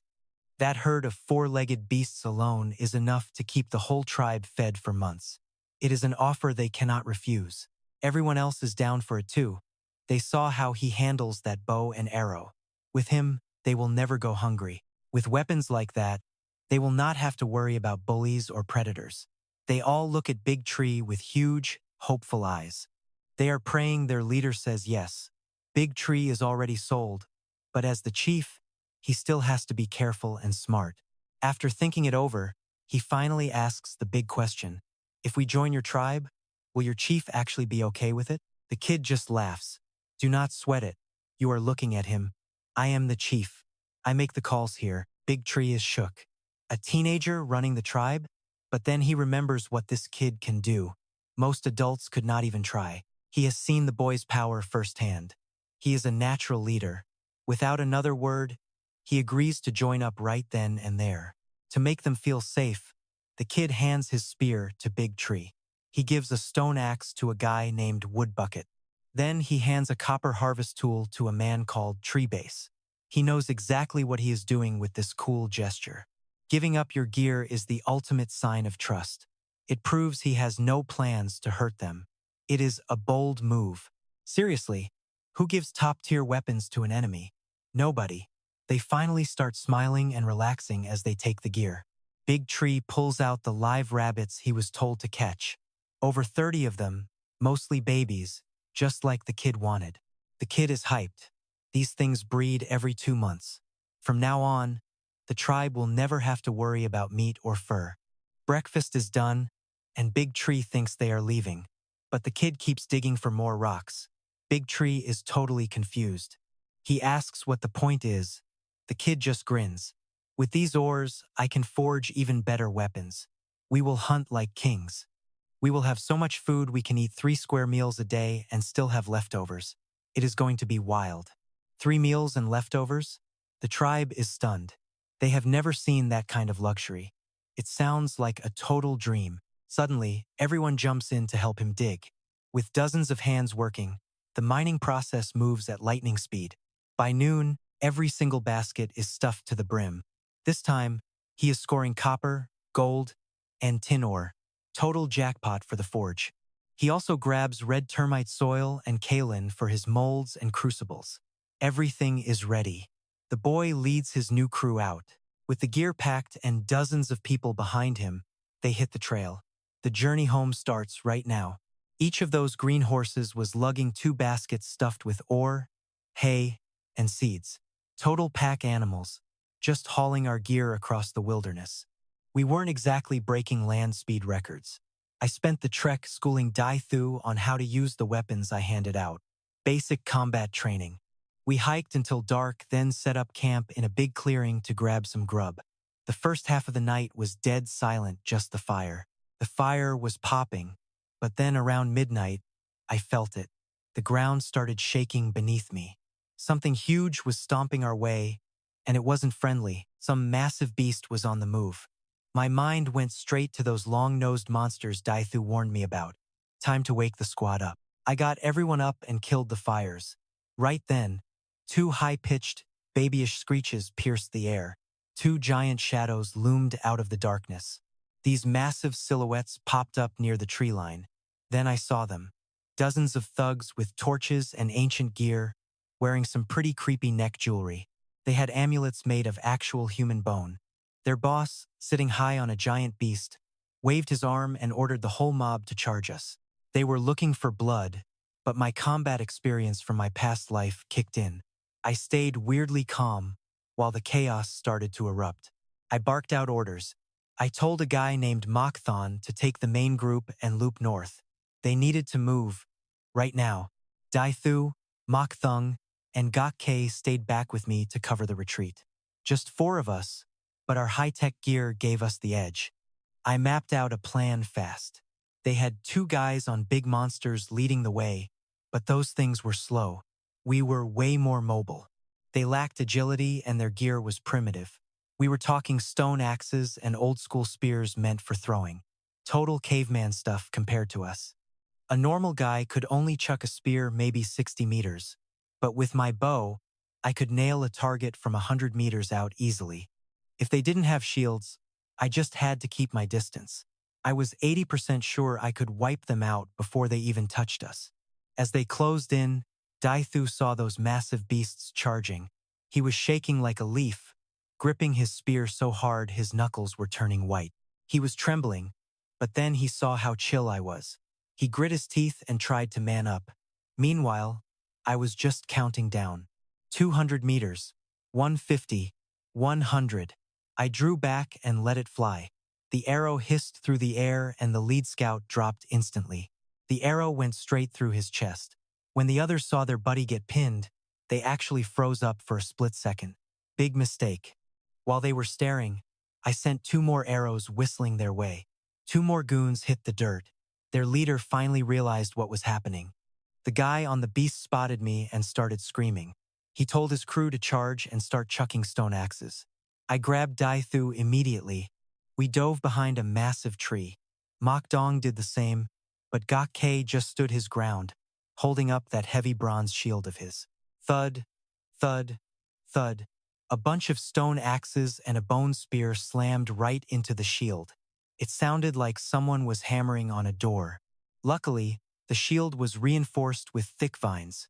Gok K was okay for now, but he couldn't just stand there taking hits forever. Mok Thung was lurking behind a tree. He saw the stone axes lying there, grabbed 2, and chucked them right back at the attackers. He aimed right for their tight formation. 2 guys went down hard, though I couldn't tell if they were actually dead or just really hurt. Daithu wasn't about to just watch. He was a former chief, after all. He snatched a bone spear and nailed one of the enemies perfectly. That guy was definitely gone. Seeing him drop for good, I signaled my crew to pull back. We needed to keep our distance and reset. We kept this hit and run game going. That army of 40 men was getting shredded. Pretty soon, they were down to just 7 guys. Most were dead or bleeding out. Suddenly, I told my team to stop. I turned around and faced them from about 80 meters away. Their leader was totally confused. Why were we stopping? He looked around and realized his big bad army was basically down to a handful. His guys were gassed and broken. The dude absolutely lost it. Screaming like a maniac, he brandished his spear and prepared for one last charge. He kicked his beast and charged straight at me. I took a deep breath, steadying my nerves. I waited until he was 70 meters out. I pulled the string and let it go. The arrow caught him right in the shoulder. He yelled and tumbled off his mount like a ragdoll. Then his own beast's back leg crushed him. Instant game over. The animal felt something squishy under its foot and turned around to look. It saw its former rider flattened and just froze. The remaining thugs were just as shocked. They couldn't believe their boss was a pancake. Even though their leader was toast, a few of his goons were still running on pure momentum. They didn't know whether to stop or keep charging. I didn't wait. I ordered a counterattack. An arrow and a spear flew out at once, and 3 more enemies hit the pavement. Now only 3 were left. They panicked and tried to bolt. Even the last guy on a beast tried to turn his ride around to flee. The beast was too slow, so he jumped off to run. I wasn't having it. I sent an arrow right through his chest mid-stride. He barely took 3 steps before collapsing. Daithu and the other 2 guys weren't done yet, though. They charged in from the side. 3 stone axes went sailing through the air and took out the last 2 enemies. Finally, this jungle guerrilla war was officially over. Daithu and the boys were stunned. They couldn't wrap their heads around how 4 of us just dismantled an entire 40-man army. The 40-man squad was gone. Those 2 baby elephants were just standing there looking lost without their riders. I had to take charge. I told Gok K to stay put while Mok Thung went to find the others. Daithu came with me to finish up the rest. The 3 survivors jumped into action. I started grabbing spent arrows, salvaging spears, and picking up every single stone axe still in one piece.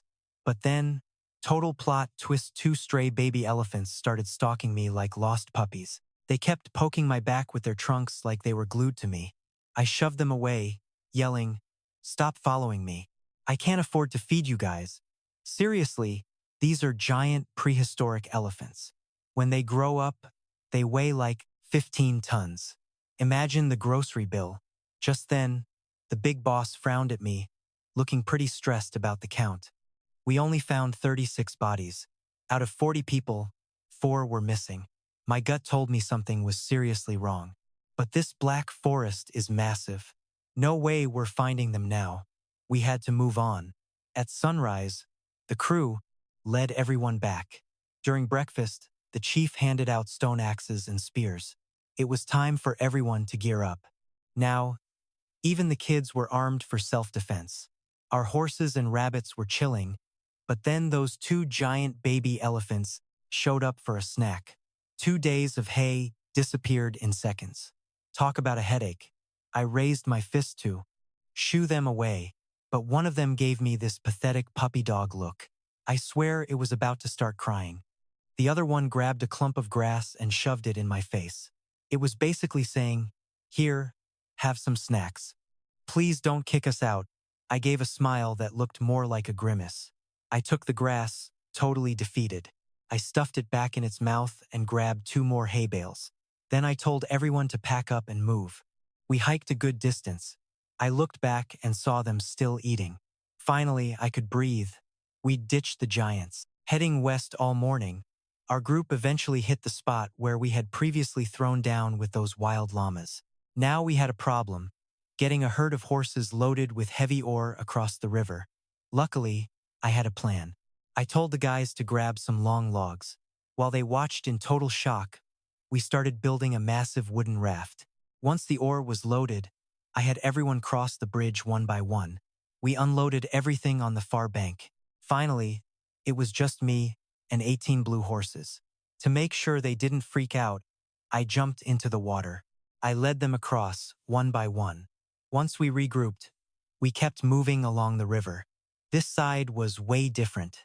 No more creepy, dark woods. The west bank was gorgeous.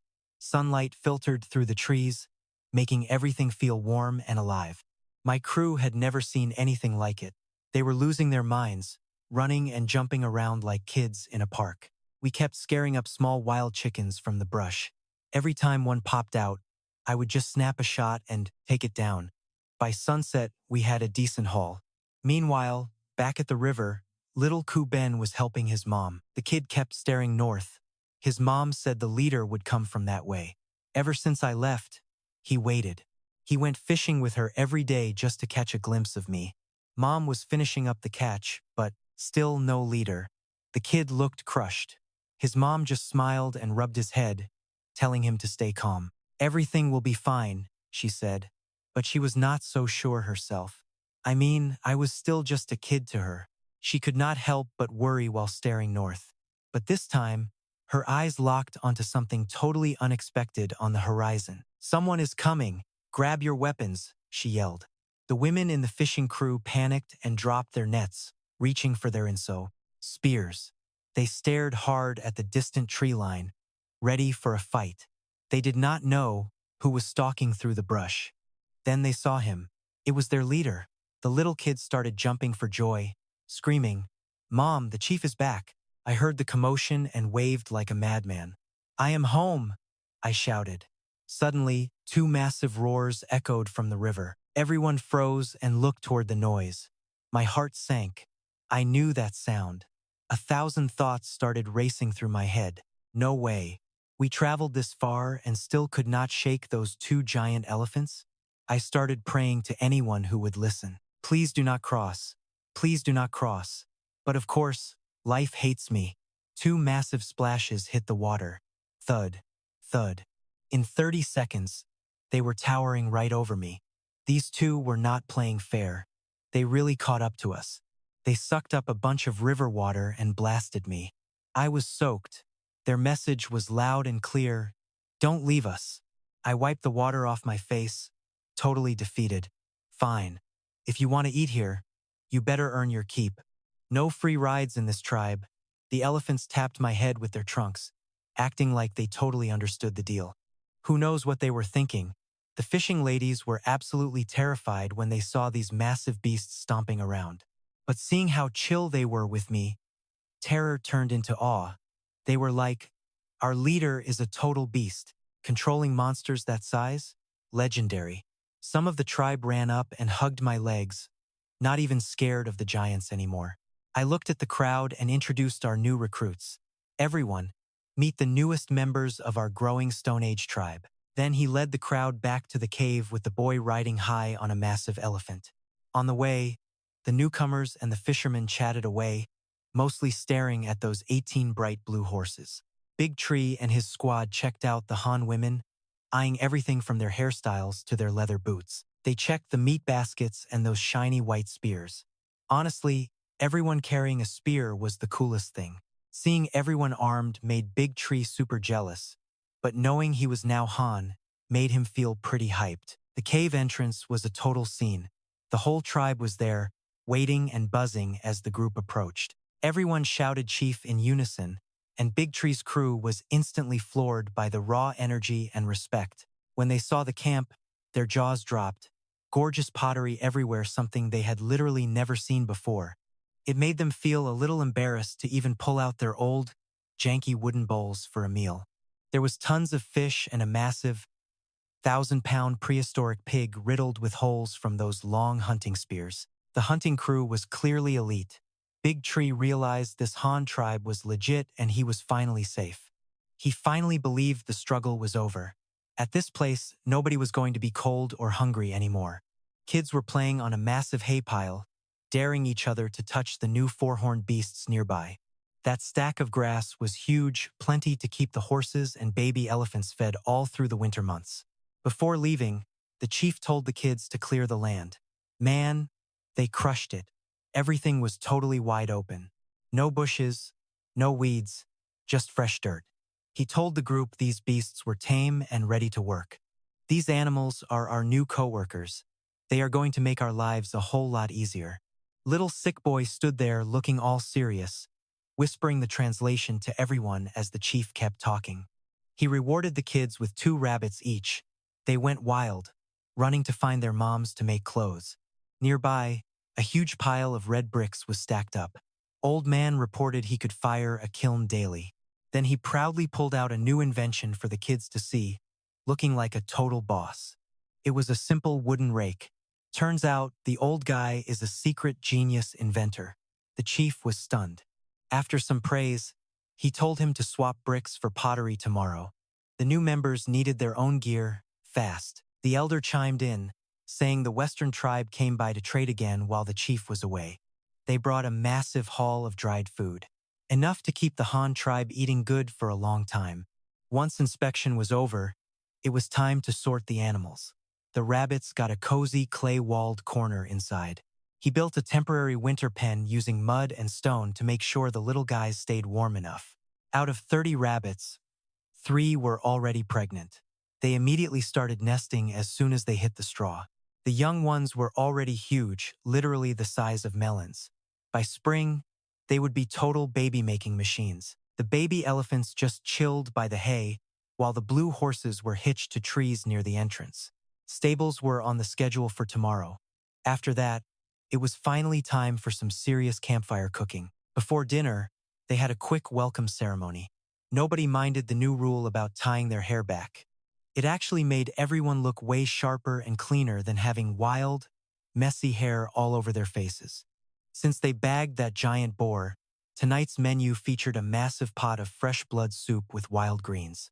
There was also chestnut, chicken stew, and a dozen grilled fish. The smell was incredible, like a 5-star feast. Plus sweet and sour fruit for everyone.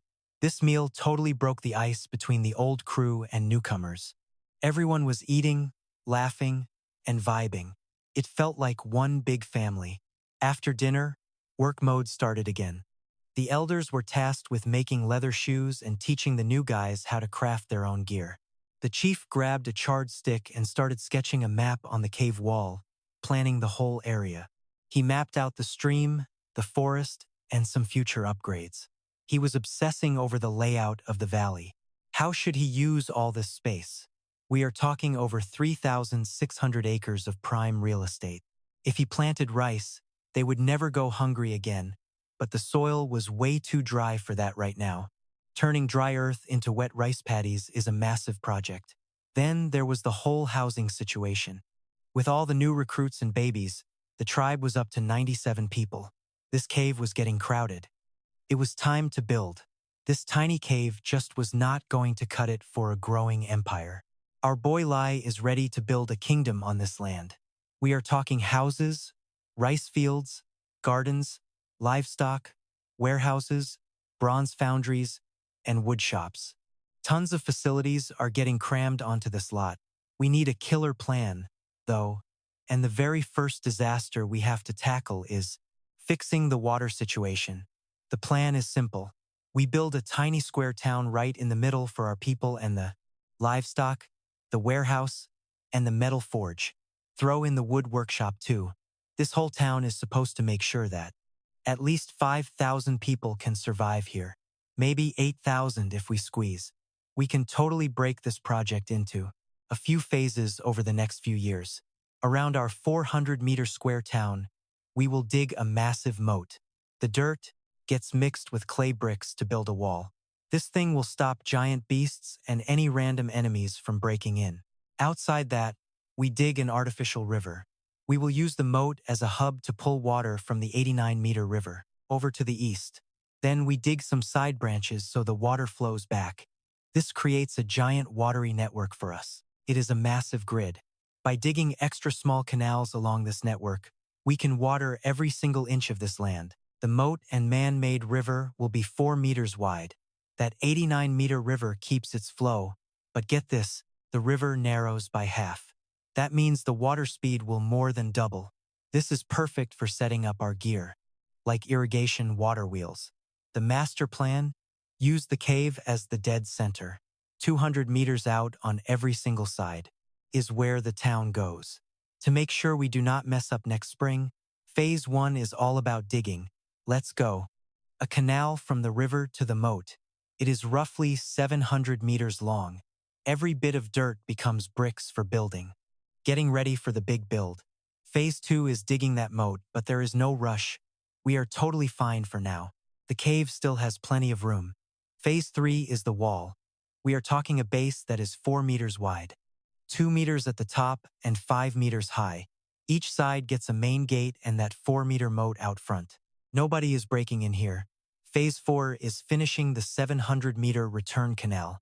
All that extra dirt, we use it to bake small bricks for houses and gear inside the walls. The whole project is expected to be done by, at latest, 3 years from now. Otherwise, the cave is going to get way too crowded. Next morning, when the tribe headed out, he started handing out chores. There was a ton to do.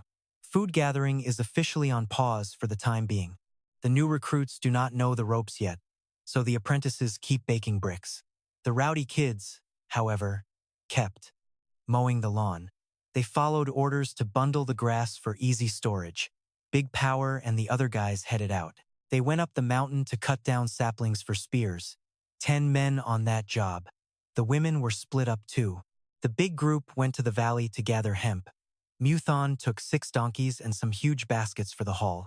The smaller crew went into the woods to peel bark from white iron trees. That is where we find that sticky stuff. It is the perfect material for wax. My plan? Use that insect wax to create molds for the bronze casting process later. The rest of the guys were on logging duty. They cut down trees the size of your leg to build some temporary shelters. The branches became firewood and then charcoal. We need tons of it for smelting all that bronze we want. The horses handled the hauling. If they could not, the baby elephant helped out. The tribe was totally confused by all this. They figured fall was for hoarding food, but our boy told them the current stash is already way more than enough. We have enough to last until next spring, especially with the fish. We are catching way too many of them right now. Most of them are full of eggs. If we keep fishing, the river will go dry. We have to let them recover. Once everyone was busy, he got to work himself. First things first, he turned some of that firewood into fresh charcoal. Then he used kaolin and clay to make some heat-resistant pots. He needed those for refining and making the bronze alloy. He mixed up some fire clay to create square molds. That way, he could cast bronze plates and bars with ease. They looked just like chocolate bars. Then he could mess with the copper and tin levels to make different kinds of tools. Once the charcoal and molds were ready, he started on the furnace. He used regular clay mixed with some crushed brick bits. He added some chopped grass to the mix and built cylinder-shaped furnaces. Each was over 40 centimeters wide. He made 4. This let him run 4 at once, which saved a massive amount of time. After that, he grabbed some snake skins. He turned those skins into simple bags for blowing air. The master smith had no clue, but he was stoked for this. He was waiting to see what the boss would invent next. When the prep was done, the first metallurgy setup was ready. It was the most primitive setup on Earth. Now we just wait for the charcoal and the furnace to dry by tomorrow. Big Power and the apprentice worked all day, bringing back hundreds of white wood saplings. But the guys cutting the trees, it was a total grind. All day long, and we barely cleared 10 trees before 3 stone axes just snapped in the middle of the work. I told them straight up we are back at it tomorrow. But hey, the MVPs are getting some seriously upgraded gear for their hard work. Everyone was tripping. Stone axes were the peak of tech to them, so how could anything possibly beat the best tools they had ever seen in their lives? They were hyped though. After dinner, while everyone else was chilling and relaxing, I stayed by the fire and got down to some serious business. I started melting wax and let it set. Then I grabbed a bone knife to carve out different tool prototypes for the next step of the process. I packed clay around those wax models, leaving just a tiny hole. Once the clay was bone dry, I tossed it onto the fire to bake it. The heat melted the wax inside so I could pour it out, leaving me with a perfect hollow clay mold ready to be filled with molten metal. Pro tip: a thin wax residue stays inside the mold. This makes popping the final tool out way easier later on, even if the whole process is tedious. It is a lot of work, but it is precise and wastes 0 material. Plus, I can just let the melted wax harden and reuse it again later. Next morning, the tribe brought the horses out. After I spent forever explaining it, they finally realized these animals were for more than just a quick meal. Horses are basically prehistoric trucks. I kept 4 guys behind today because I needed a crew to run the air fans for the metal smelting forge. Their job was to keep the airflow steady. My apprentice, Hawk2, finished the clay firing yesterday, so today he was assigned as my main assistant. The kid is sharp, so I decided to teach him the secrets of smelting copper. I definitely needed a backup for this kind of heavy technical work. Handling this solo was out of the question. With all 4 furnaces finally dry, I figured it was the perfect time to fire up 2 at once. I put Dai Mao and Ni Mao on the bellows while Dai Luke and Hawk 2 handled the charcoal and all the crushed metal ore. With the fans pumping, the flames shot way up out of the furnace. It did not take long before the ore inside finally started to go liquid. The molten metal dripped down to the bottom, pooling together to form a solid, heavy chunk of raw copper despite all the extra stone and impurities. While the copper sat there, I started on the tin in the other furnace. That stuff melts way faster under a direct, high-heat flame. I fished 2 rough, dirty chunks of metal out of the ashes. Then we just kept repeating the whole cycle over and over again for hours. 3 or 4 hours later, we finally had a decent pile of unrefined metal. Next, I fired up the remaining 2 furnaces to finish the job. Once the heat spiked, I separated the raw copper and tin into different clay pots. I waited until both metals were completely turned into glowing liquid. I used a clay ladle to skim the junk off the surface. Then, using a ceramic rod, I poured the pure copper into the prepared molds. I filled some square molds and let them cool down naturally. I did the exact same thing with the tin. My apprentice was watching every move. The 4 guys were glued to the sight of liquid metal hardening. They had no idea how science worked, so they were totally blown away by it. Once the copper and tin plates cooled off, I excitedly popped them out of the molds. By then, it was already the middle of the day. The sun hit those metal sheets and they glowed like crazy. Everyone just stood there with their jaws on the floor, staring at the golden shine. They had never seen anything that beautiful or shiny before. Their faces looked exactly like a modern person staring at a massive bar of pure gold. They were obsessed. Even little Kuben stopped playing to come poke and prod at the metal. He looked up at me and asked, "Chief?" I patted his head and said, "This is copper, and this is tin. Keep an eye on it for me while I go grab my gear." He nodded, and he and the old guy started whispering copper and tin like it was magic. I headed back with my tools for the finale. Time to cast some bronze. I dumped the copper and tin into a fresh clay pot using a very specific ratio and waited for the melt. Once it was fully liquid, I stirred it with a ceramic rod. Then came the moment of truth, casting the first big bronze axe and a hammer. I poured the molten alloy into the mold and white smoke immediately puffed out of the vent. I just had to wait for the heat to drop. I smashed the clay mold with a stone, and there it was, a massive axe head glowing with a pale golden light, nestled in the debris. It was slightly bigger than a modern fire axe. I handed it over to Old Quay to get the edge sharpened up and ready for action. While he did that, I started casting the rest: measuring tools, saws, chisels, small knives, and even some hand drills to round out the kit. I also made some four-sided spearheads. By the time the tribe returned at sunset, the work was done and the new gear was ready for inspection. The first bronze axe in history was finished shiny, sharp, and fitted with a sturdy handle. But I did not stop there. I had two saws too. The saws had wood handles, one for a solo job and a big one for a two-man team. We were leaving the Stone Age behind. When The and the rest saw that golden shining axe, they swarmed me. Their eyes were practically glued to the metal, and the hype was real. They could not stop staring. Then they pointed at the other stuff. I just grinned and pulled out a bronze spear with a tip that caught the light. The tribe members went nuts. They were like, "Is this seriously a spear? It looks insane, especially that sharp tip and all the detail on the shaft." Staring at that masterpiece, they were all basically drooling. Finally, they could not take it anymore and asked Chief, "What about our weapons? When do we get some?" They were getting restless, so I handed Dithu a piece of golden copper ore. I told him it all comes from this specific type of stone. But then I dropped the bad news: we are almost out of it. The tribe was shocked. Turns out they had been digging this stuff up for years. Man, nobody expected a weapon to look this sick. The tribe's most honest guy, Mokthan, says he'll dig for more copper. He nods but tells them manual digging is way too slow. We need some real upgrades before this winter freezes our butts off. Once winter is over, we're going on a digging spree. Soon, every single warrior will have a bronze spear just like this one. The tribe chills out because the boss always keeps his word. Since he promised everyone a spear, the real training begins now. He takes them to the timber pile and demonstrates the saws. They learn to use the two-person crosscut and smaller hand saws.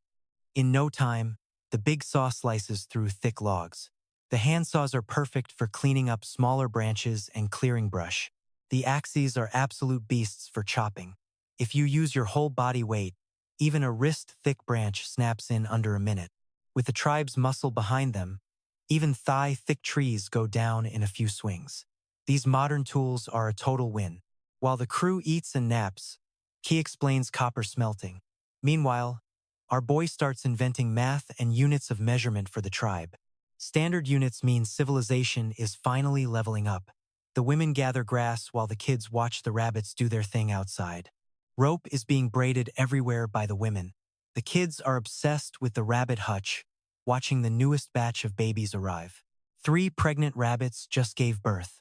Every litter has 6 or 7 babies, which doubles the population to over 30 little fluffballs. The clay expert is now carving wax molds for a bronze shovel. This tool is going to change the farming game forever here. He keeps the prototype nearby for reference. This thing is going to be a total lifesaver for digging and farming very soon. The apprentice nails the mold perfectly. With that done, it's time for the boss to start working on something way more important. He plans 2 sizes: large for the elephant and small for the horses. These will be used for plowing and digging ditches later. While the women weave and clear the ground, he maps out the new pens. It's time to build some serious animal housing today. Kay and his 4 assistants are handling the copper. They're cranking out plates of copper and tin like a little Bronze Age factory. If they hit a snag, they just run to the boss.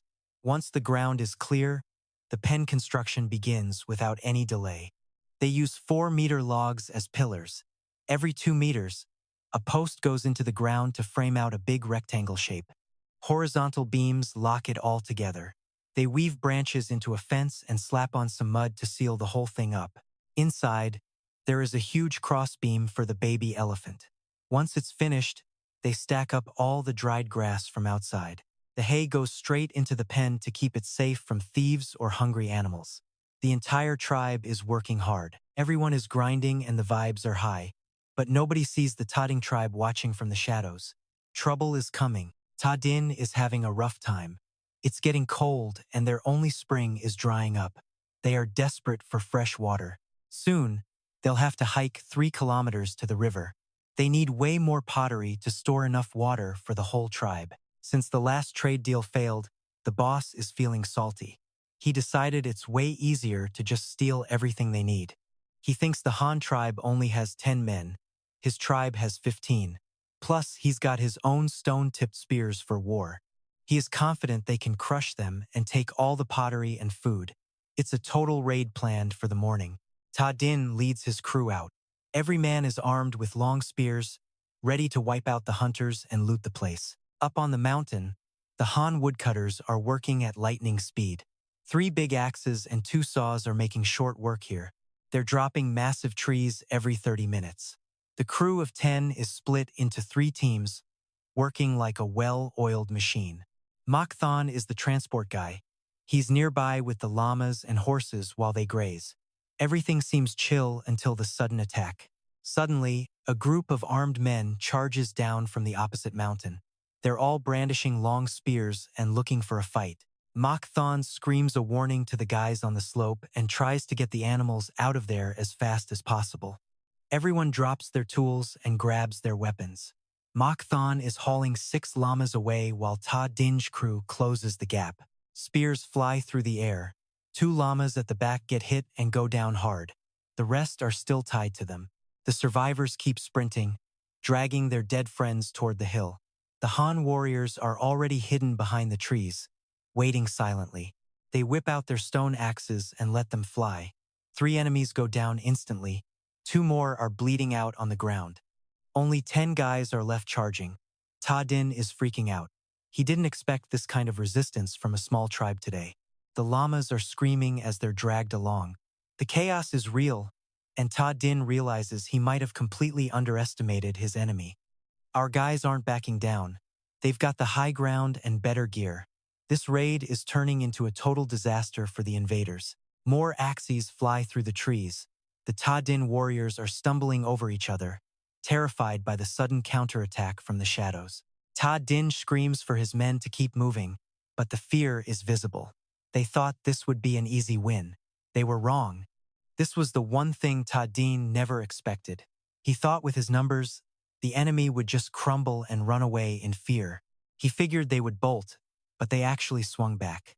Ta-Din lost his cool and barked orders to throw spears again, but right as those stone spears flew, the crew ducked behind trees. Every single spear thudded into the dirt. Then, out of nowhere, the team leaped out and launched a volley of shiny bronze spears. Ta-Din's tribe did not stand a chance. 4 more guys dropped instantly. The survivors scrambled for cover while our crew stayed tucked away, waiting for the next move. They braced for a second wave, but it was dead quiet. They had no idea that Ta-Din was already freaking out. This enemy was way scarier than he thought. Plus, he realized their tribe was way bigger than his intel suggested. He only had 8 guys left, and 2 were bleeding out. No way they could win. He signaled a retreat. They bolted back to the cave. Meanwhile, Xiao Kubing dragged him over to name their 2 new dwarf elephants. The big one is Gray Mountain and the little one is Meat Bun. Suddenly, Gray Mountain trumpeted toward the west. The noise made Xiao Kubing jump. He looked west and spotted 4 blue horses gallop into view. The horses were dragging 2 dead bodies straight toward him. Spears were still stuck in the animals' sides, but the logging crew was gone. Panicking, he ordered everyone to get inside the cave and stay put. No one leaves until I get back. He grabbed his bow and that polished bronze spear, ready for war. He mounted Gray Mountain and headed west with Meat Bun trailing behind. They followed the blood trail on the ground. Gray Mountain charged ahead, entering the thick forest. Suddenly, a group of people emerged from the shadows. It was Big Tree and the rest of the crew carrying bronze axes. He was totally shocked to see them. What gives? Everyone was fine and not a single scratch on them. Thunya rushed over to explain the situation. After hearing the story, he could not figure out why Tadin would pick a fight. But it did not matter.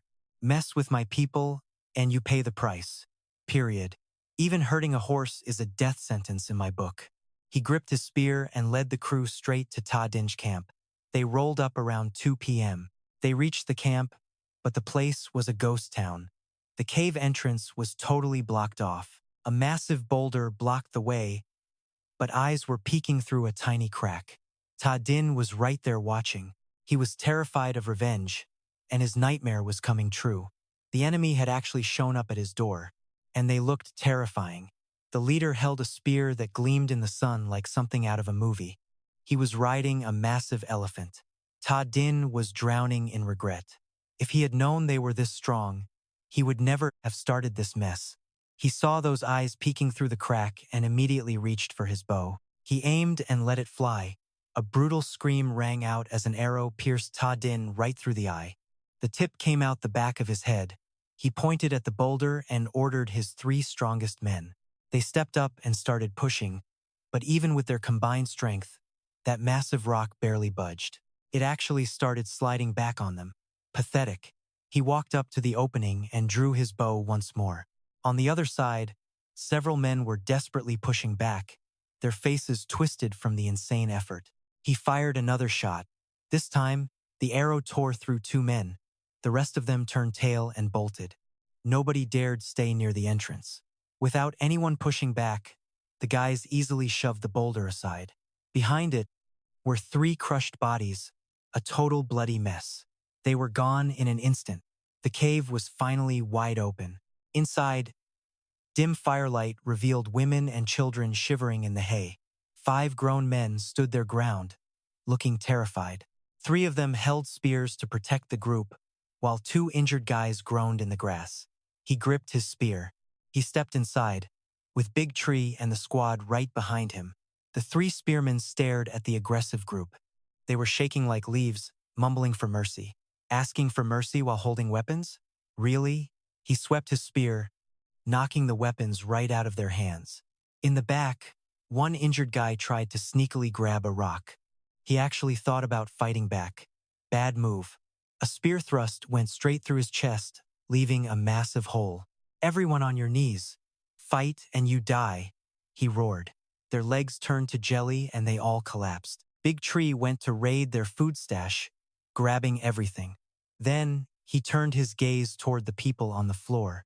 "Your leader is the one who started this mess. Do not blame me. If he had not attacked first, I would not be here." He wanted to recruit these people, so he pinned all the blame on their dead leader to keep them from hating him. But honestly, he overestimated their loyalty. They could not have cared less about what happened to their old boss anyway. Terrified he would swipe their stash, a group of women watched as the guys hauled off their dried meat. They were on the verge of bursting into tears. They begged him, "Please do not take all our food. If you do, we will not even make it through." This winter, he just stared them down, cold as ice. "Join my tribe and you will never go hungry again. Period. No one freezes on my watch. If you are in, get over here right now." Before he even finished, one person jumped up and stood behind him, then another and another. In no time, only one guy was left, a man who was badly injured. From the look of things, he was already a goner. So, he just ignored him and led the new recruits out of that cave. He ordered his beasts to torch the place.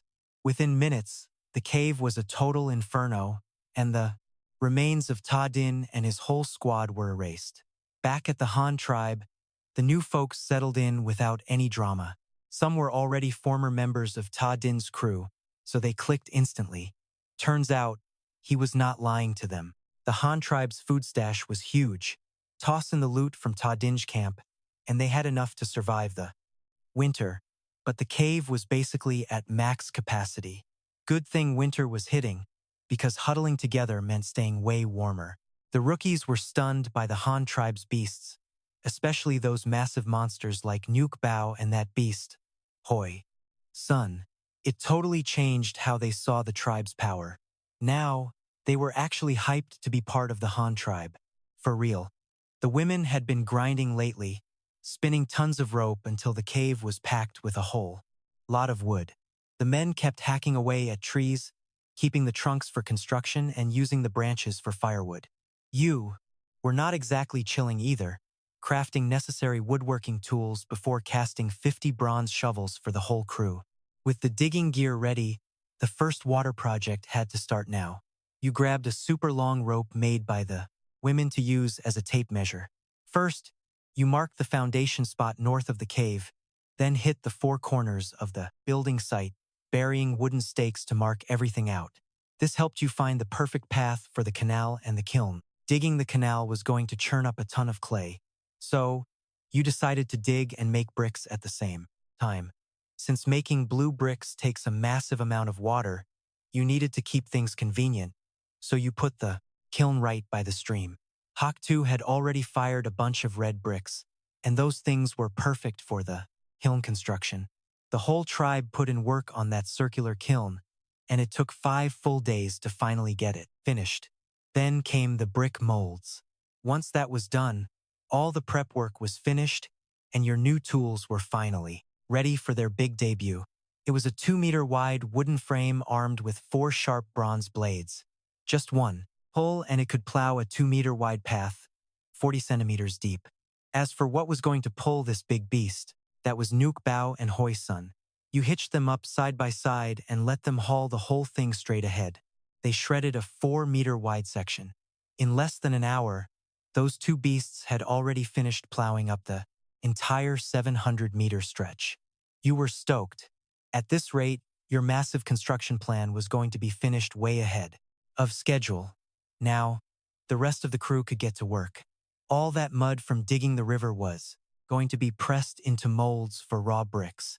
Once they dried, they were good. The actual firing could wait until the winter when things slowed down. Plus, working near a hot kiln in the dead of winter is actually a pretty cozy job. But there was one catch. Since these bricks were meant for the city walls, they were freaking huge. Moving all that heavy mud and oversized bricks was going to take forever. So, you decided it was time to start building a simple transport cart. Step 1 was finding some help.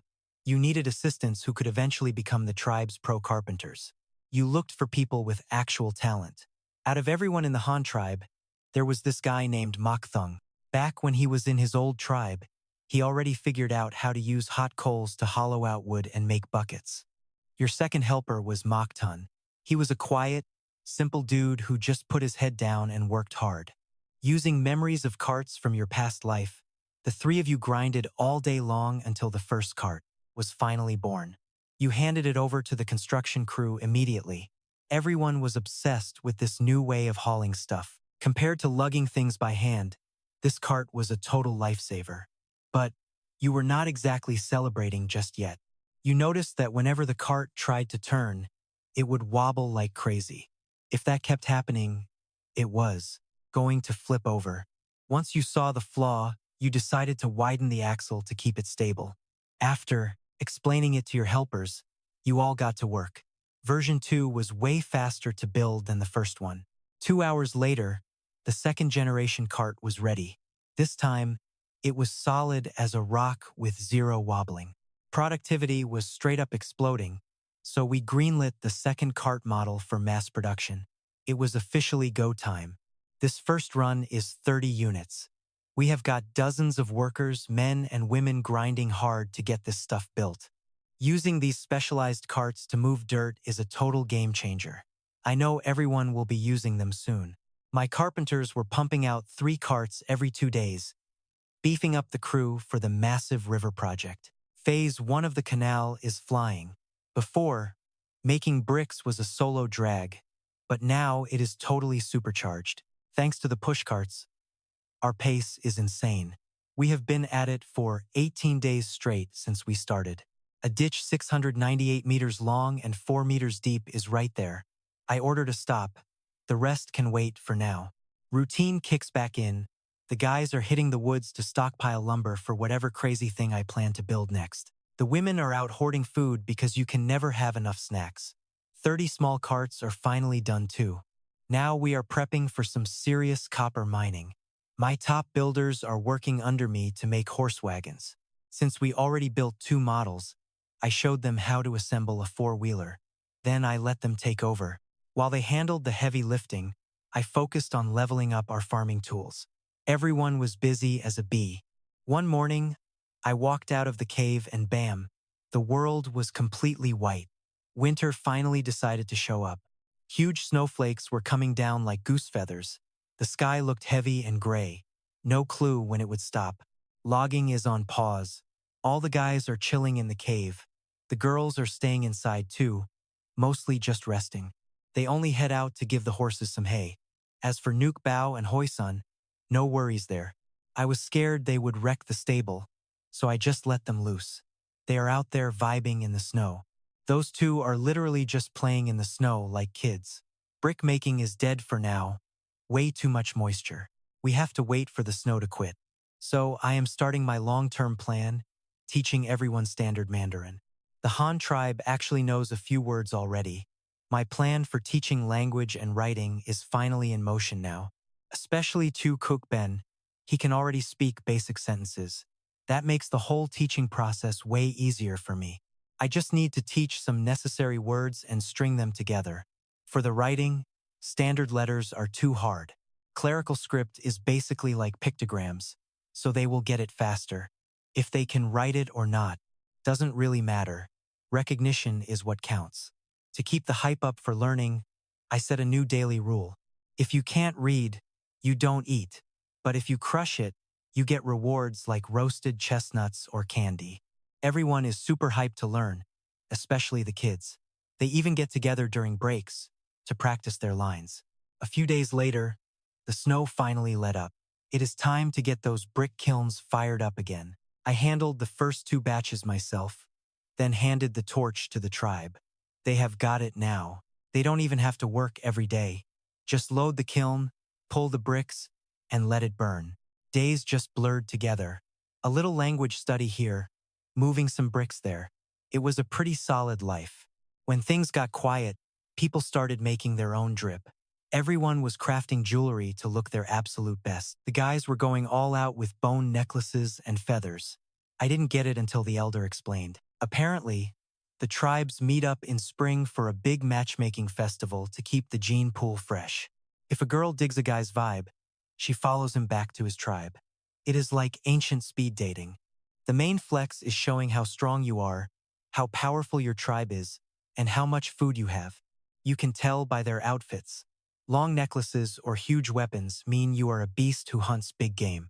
Big game means the tribe is eating good. Sounds legit, and it actually gave me a pretty good idea. It sounds legit, and it actually gave me an idea. I realized I was straight up lacking some serious style. Those old school bone necklaces are not my thing. After thinking it over, I decided to make some custom headbands.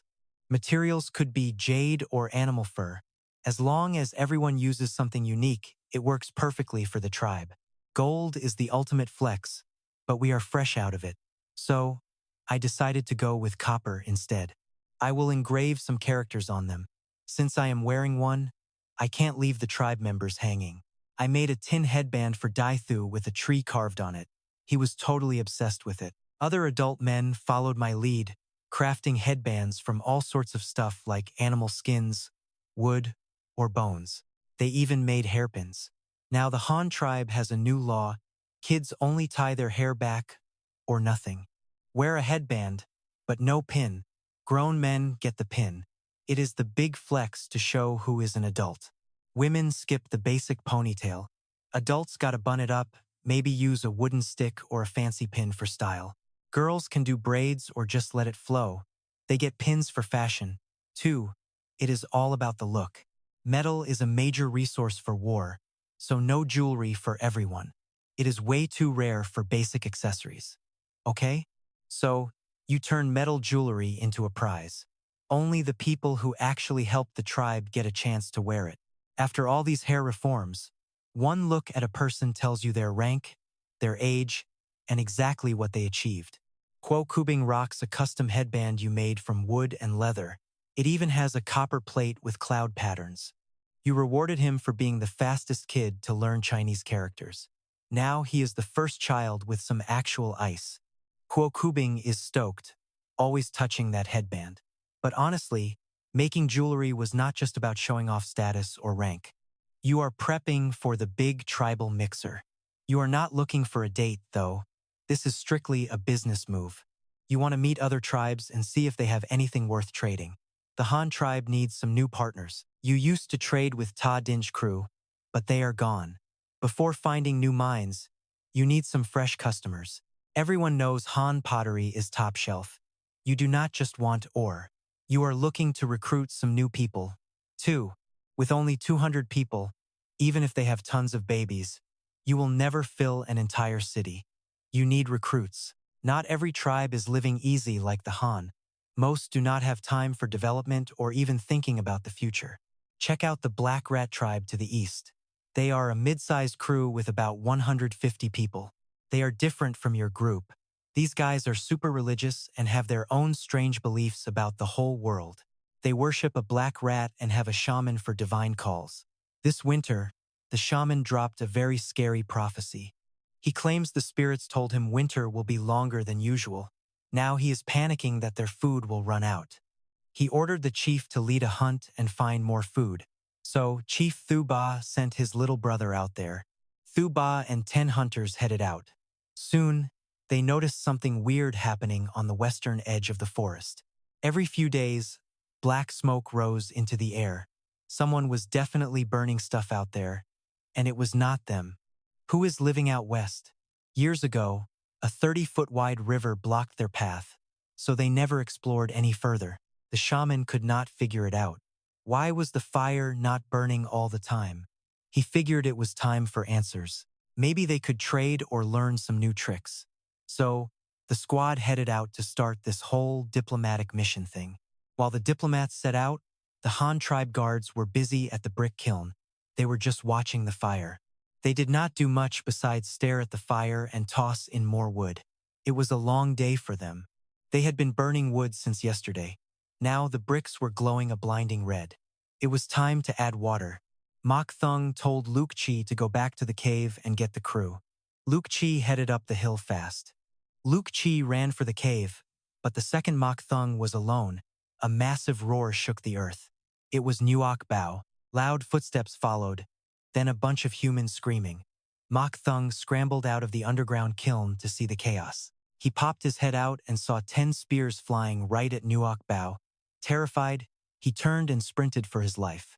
He ran back to the cave as fast as possible. You were just heading out to water the kiln when you saw. The elephant was being chased hard. The black rat hunters were ready to kill until they saw your whole group emerge. Everyone froze. They did not expect a squad to walk out of a hole in the ground.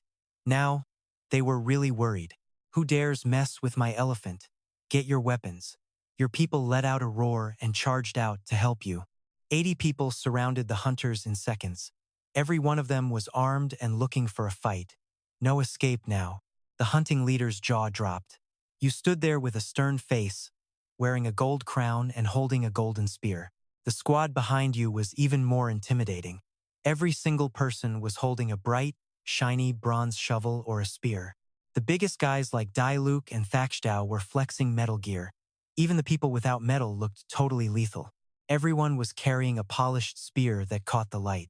It did not even matter how they fought. The drip was real.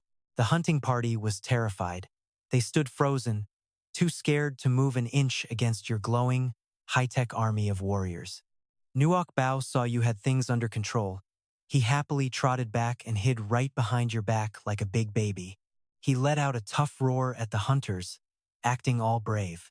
You just patted his nose to keep him quiet. You looked at the hunters and demanded an answer. Why are you hunting my elephant? Talk now or you will regret it. Wait. You're attacking it? Thukdai looks totally lost. He sees you're way too close with this monster and just can't wrap his head around it. He never expected a neighboring tribe to control such a massive beast. But what really shocks him is that Husan is even larger than Nuke Bao. Husan trots over to stand by Nuke Bao, staring down the intruders with pure curiosity. Kook Dai and his goons look like they're ready to cry. Surrounded by giants, they're petrified. What even is this? They wonder. You scowl and signal the elder to find out who these guys are. The elder translates your words, introducing you as the big chief. Once he hears that, Thuk Dai immediately starts bowing and apologizing like crazy. He swears he didn't know the beast had an owner and was just trying to hunt it so they could survive the long, cold winter months.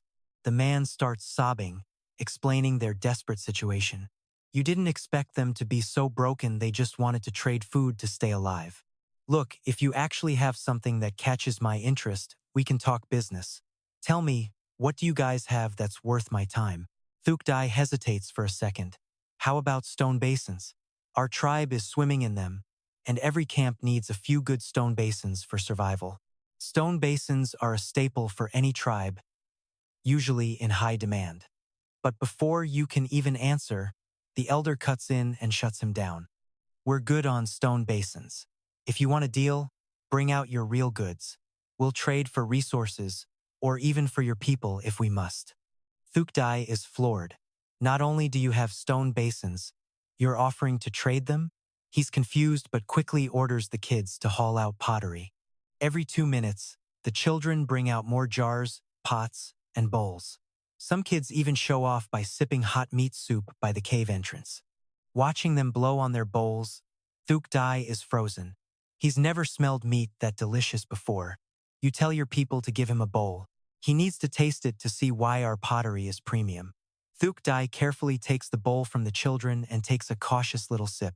Instantly, a wave of warmth flows from his throat down to his stomach. Within seconds, his whole body starts to feel warm and alive again. This meat soup is your secret recipe for the cold.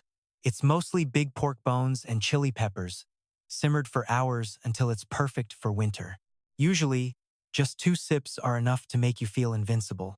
Thuk Dai is now completely sold on the flavor and quality of our work. He decides right then to trade people for pottery. As for minerals, he's never even heard the term, so the elder has to explain the price. The elder lays it out one more time. 1 piece of pottery for either 2 underage boys or 1 adult woman. Take it or leave the deal. Thuk Dai thinks that's a fair price, but he didn't bring any women or kids on this scouting trip. He's stuck with no collateral to trade.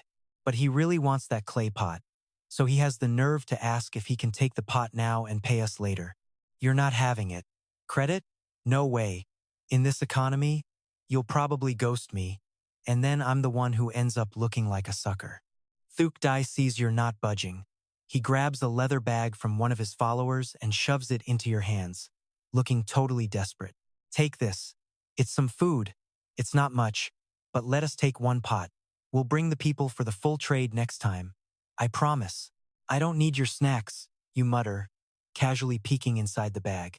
But a second later, your eyes pop out of your head and your brain stops. Are these peanuts? Your mind immediately starts racing through the possibilities. Boiled peanuts, roasted peanuts, peanut butter. This is a total game changer for the tribe.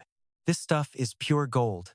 High nutrition is one thing, but the real prize is the oil. A field of these means we never worry about hunger. Plus, with oil, we can make soap, candles, and maybe even explosives. Peanuts aren't just snacks, they're a strategic resource. You hide your excitement and act serious. Where did you guys find these? You ask, trying to keep your voice steady. Thuk Dai stammers and starts pointing around, calling them gifts from gods. Turns out, they call them black rats and dig them out of underground burrows. They know exactly which holes have the stash, so peanuts aren't rare. You nod silently. Fill a big basket with these raw and intact. No damage, and I'll trade you for the pottery. They must be fresh from the shell. Thuk Dai can't believe the deal is this easy. He's nodding like crazy, promising to bring even more on his next visit to the cave entrance. He leaves with a massive basket, a clay pot, a bowl, and a spoon you threw in. You watch them go, and a fear finally hits you. That was almost a home invasion. If they had more men, we'd be in serious trouble. You've thought about building walls before, but they take time. We need temporary defenses right now. You tell Dithu to start pumping water into the brick kilns while you stand by the cave and think. Those kilns have been burning for 2 months now. We've got a massive pile of bricks ready. It's finally time to build that wall and secure camp. Without any damage. Thukdai can't believe you're offering such a sweet deal. He agrees instantly, grinning from ear to ear with pure joy. He promises to bring even more next time. Finally, the man leaves with a big basket, a clay pot, a bowl, and a spoon you threw in. Watching them walk away, a sudden wave of fear hits you. That was way too close. We were almost raided by a bunch of random strangers. Luckily, they didn't have many people with them. If they had come with a full war party to attack the cave, we would have suffered losses. You've been thinking about building defenses for a while, but a massive stone wall isn't something you can just whip up in a single day. While the permanent wall is still a work in progress, we absolutely have to build a temporary defense. We need a solid fallback point right now. You order Dithu to take the crew and start pumping water into the brick kilns. Meanwhile, you stand there at the cave entrance lost in thought. Those kilns have been firing for 2 months straight. There's already a massive mountain of finished bricks waiting to be turned into a real defensive wall. We gotta wait until next spring to start? Man, these bricks are just sitting here doing nothing. Then it hit me. A quick and dirty defense plan popped into my head. Next morning, I rounded up every adult in the tribe. I told them we are building 3 massive walls to box in the east cave, leaving a 6-foot gap for a gate, 10 feet high with 4 layers of spears strapped to the front. We stacked those green bricks straight up to make our perimeter. Since it is freezing, we just dump water over the bricks to lock them in ice. It will hold tight until the spring. When the ice melts, these bricks are still good as new for building the real city walls. Zero waste. For days after, the whole tribe got to work, using carts and every tool we had. That wall started climbing so fast you could see it. It rose right before our eyes. While we worked, Thukdai was stewing meat in a clay pot, bragging to his elder about us. The Black Rat tribe elder was getting hyped. The more he heard about our stuff, the greedier his eyes looked. He decided that hungry look in his eyes said it all. He was joining Thukdai on the trip. Meanwhile, back at the Han tribe, our temporary wall was finally finished. 10 feet high and nearly 2 feet thick, plenty of muscle to stop any human attack. The ice wall was solid, but we still needed serious heat for defense. Last time, we were basically fighting with farm tools. Most of the guys just had copper hose. They work in a pinch, but they are strictly for close quarters, which is risky. Getting up close means getting hurt. I needed ranged weapons, and fast. After thinking it over, throwing spears were the obvious winner. They are safe and deadly. One good hit is game over. We could wipe out the enemy before they even get close. We had to do maximum damage early. Our old spears were just sharpened wood, no penetration, and they broke way too easily. But now I had hundreds of pounds of copper and silver. All I had to do was slap some metal tips on them. Easy work. I hammered out a prototype myself to show them how it is done. Then I handed production off to the crew. Mok Dong and Mok Don took over the assembly with the rest of the tribe. By day 4, we had 260 spears. With the wall and those spears, I was finally feeling cocky. As long as we were not facing more than 20 invaders, I had 60 adults ready to rumble. One solid volley of those spears would turn any raiding party into a total graveyard. It was kiln sealing day, so the outside of the wall was deserted. Right then, Thukdai showed up at the river. They crossed the stream, but the cave was gone. All they saw was that empty field from last week until they looked closer. Suddenly, this massive, clear blue wall is just standing there. Thukdai bolted toward it, totally confused. This was not here before. Did this thing just grow out of the dirt? His crew caught up, staring at the uniform rows of giant green bricks. They were screaming about it being a miracle from the gods. Inside, Meatball heard the racket and came poking around the gate. He hid behind the door, peeking out at the group. When he saw the spear-poking squad was back, he was not happy. He poked his snout out and let out a huge roar. That is when Thukdai finally noticed the wall actually had a door. It was a heavy wooden gate, reinforced with hardwood beams. Thukdai did not know what it was for, but he could guess. He pictured enemies rushing in only to get skewered by the spikes on the door. He could not help but click his tongue. The woman and the kid were just thinking about food. Why has the Han tribe not eaten that beast yet? Think of the stakes. I heard Meatball roar and headed out with a dozen of my guys. Every single one of us was packing a new spear. The started babbling that they just wanted to trade for more clay pots. He even pushed the women and kids forward. I nodded and told my guys to swing the wooden gate open. As soon as the crew stepped inside, they completely froze. They were staring at 30 identical handcarts parked right next to the animal pens. They had never seen anything like that tech. Then they saw 50 copper shovels and over 200 spears. Those metal tips were lined up and gleaming like pure gold. The stables were open, and the blue horses inside were just chilling. When they saw the strangers, they started neighing like crazy. Thukdai and his crew nearly jumped out of their skins. They realized the Han tribe had way more than just two giants. And they were all locked up in pens. Walking into the cave, Thukdai was still reeling. Honestly, things were getting weirder. He scanned the room and saw a massive crowd. We clearly had as many people as the Black Rat tribe. They were judging Thukdai group while he was busy drooling over the hundreds of clay pots sitting by our fires. He thought that this stash could buy his entire tribe. Meanwhile, the Black Rat women were checking out our ladies. They looked healthy. Everyone here had rosy cheeks and plenty of meat on their bones. Plus, every single person was decked out in warm furs. The Black Rat shaman was the sharpest of the bunch. He could not stop staring at the rows of pottery on the walls. I could tell the old guy loved the pots, so I let him be. I told our elder to start the trade. This time, Thuk brought 7 women and 6 boys about 12 years old plus 4 baskets of peanuts. He wanted 10 ceramic jars and 4 ceramic bowls.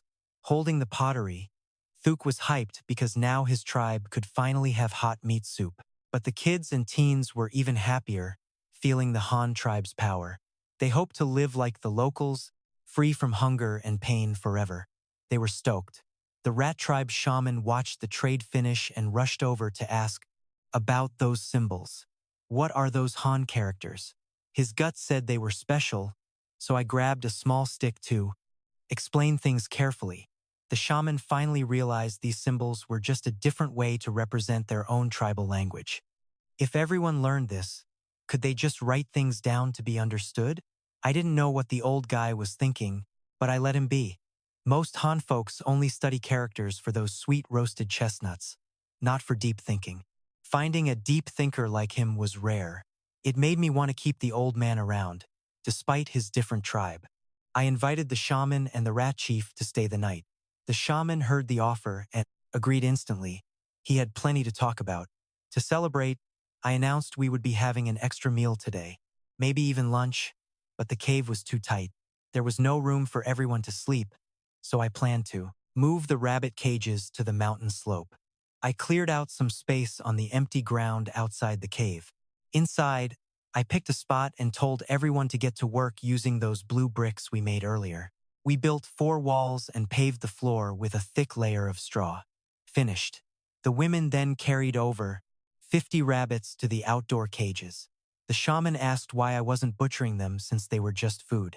Before I could speak, Thuk jumped in to explain why we farm rabbits. He had seen the till and first litter grow from 30 to over 50. Now, raising them was way easier than hunting them in the wild. The Black Rat people were shocked. The idea was simple enough for anyone to get, but they never imagined storing food this way.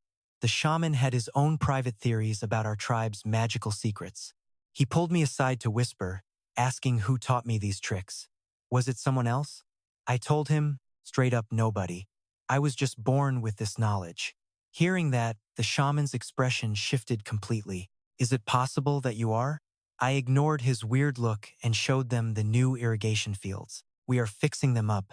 I bragged that by next year, we would have more food than we could eat. The rat chief was confused. Even with a big tribe, they could not possibly finish all that grub. Finally, he asked the real question. I grinned and said I was planning to invite other tribes to join us. That way, the Han tribe keeps growing. The rat chief looked skeptical. Why would any tribe just give up their freedom? I smirked and told Thuk to come over and share his story. Thuk had survived the cannibal attack. His story made everyone feel like they were actually there. It was terrifying. The rat chief broke into a cold sweat. He never knew such monsters existed. Luckily, his tribe had not crossed them yet. Seeing my chance, I dropped a major truth bomb. Those cannibals are right across the river. They have 50 grown men in their raiding parties at least. Plus, they have long-nosed monsters the size of mountains. They are probably close to your home. Stay sharp. I patted the rat chief on the back and headed back inside the walls. But the leaders were terrified. That news terrified them. Knowing the cannibals were close, they could not stay any longer. They found me to say goodbye, claiming they had to go home and prep for war. I did not stop them. I gave them 10 big fish for the road and told the shaman something. If things get ugly, come find us for help.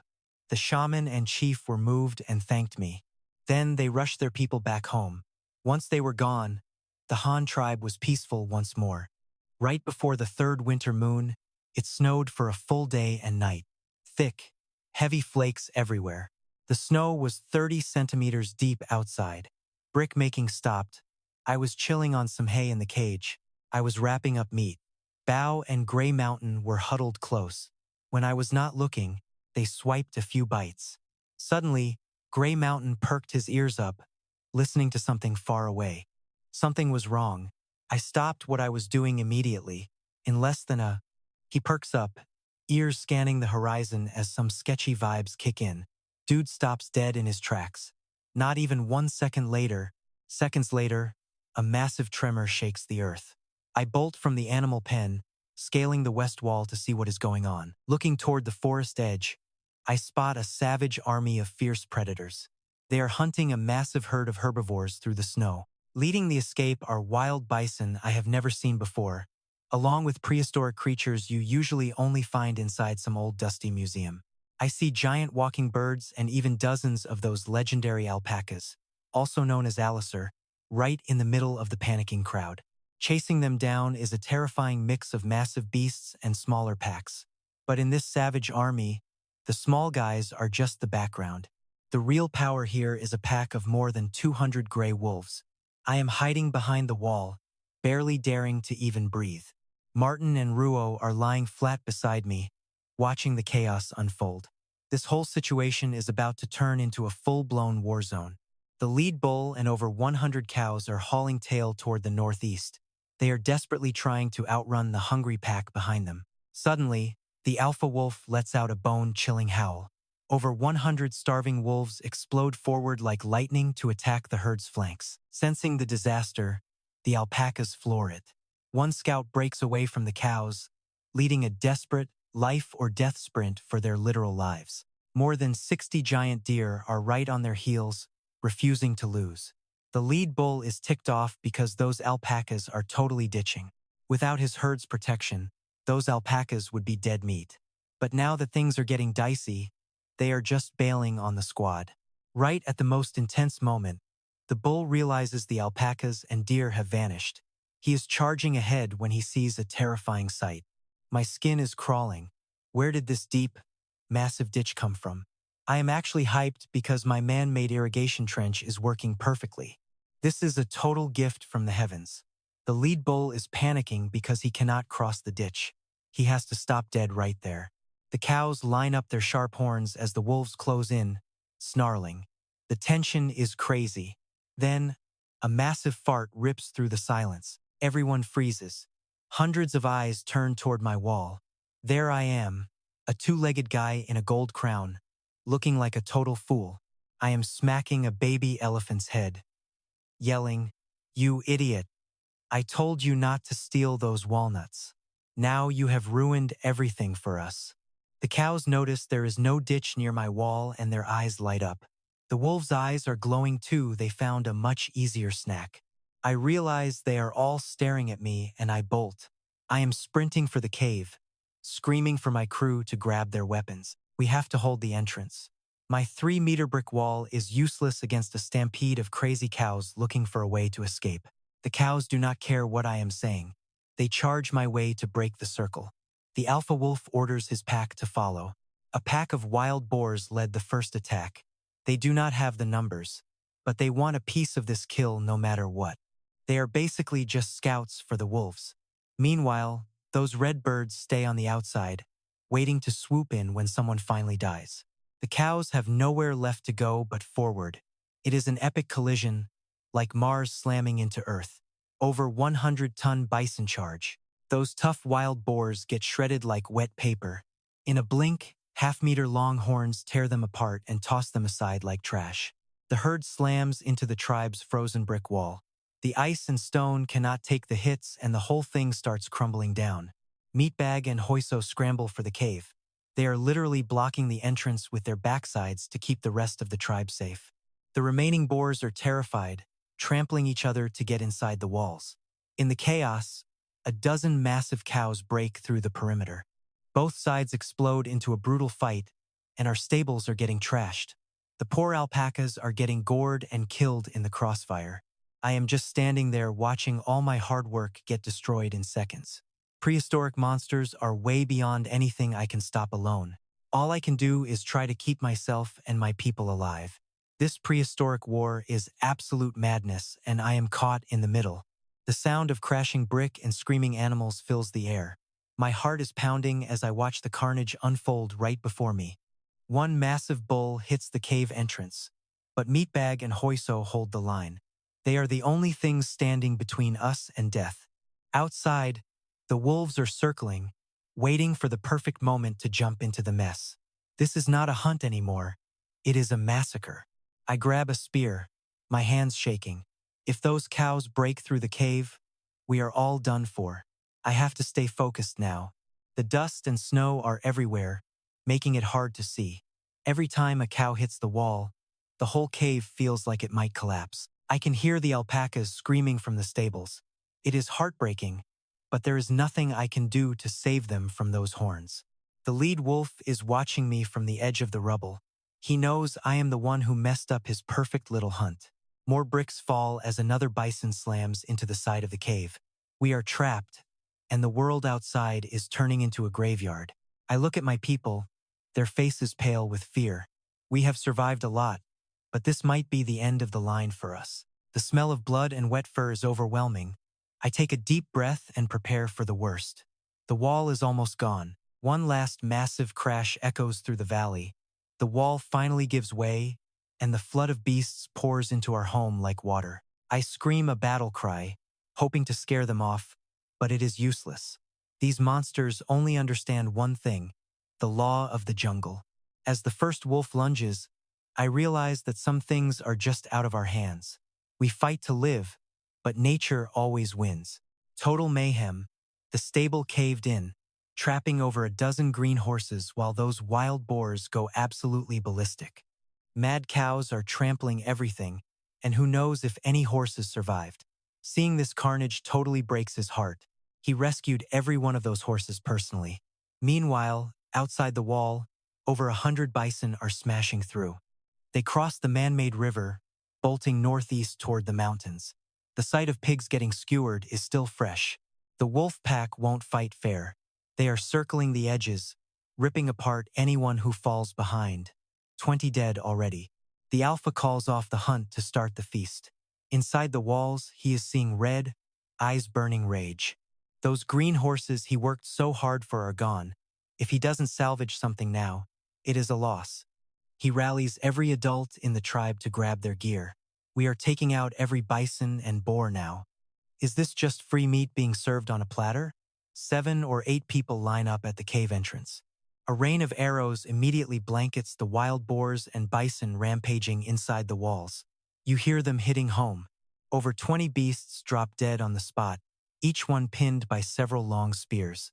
He tells the elder, "Lead the kids to guard the cave entrance." The others follow him toward the collapsed wall where boars are gasping. Dozens of wounded wild boars are still gasping for their final breaths. The tribe men form the defensive front line. Men defense, women follow behind. They finish off the boars and drag the heavy carcasses back inside the wall. He steps up, grips his golden spear tight, and glares at the wolf pack waiting in the front. Han tribe warriors flank him on both sides, spears ready for blood. The women stand ready behind them. The women use copper spears to finish the boars. Wet thuds and agonizing boar squeals fill the air. The women are screaming at the top of their lungs to keep their nerves. The noise catches the wolves' attention. The alpha lets out a chilling howl, and the blood-soaked pack stops eating the bison. They are all staring. Mouths dripping with blood, they look at him. He barks an order to tighten the line right now. He promises wolf skins and longbows to anyone who scores a kill. Initially, they were scared of the pack, but now the tribe is hyped.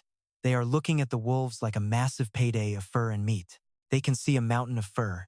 Then the alpha howls again, and the wolves line up to charge. The pack lunges for the broken wall. He is the first to react, raising his spear for the kill. He drives his spear deep into a hungry wolf. Blood sprays everywhere as the beast hits the dirt hard. That wolf falls. The other men finish their first strike, leaving over a dozen dead gray wolves on the ground.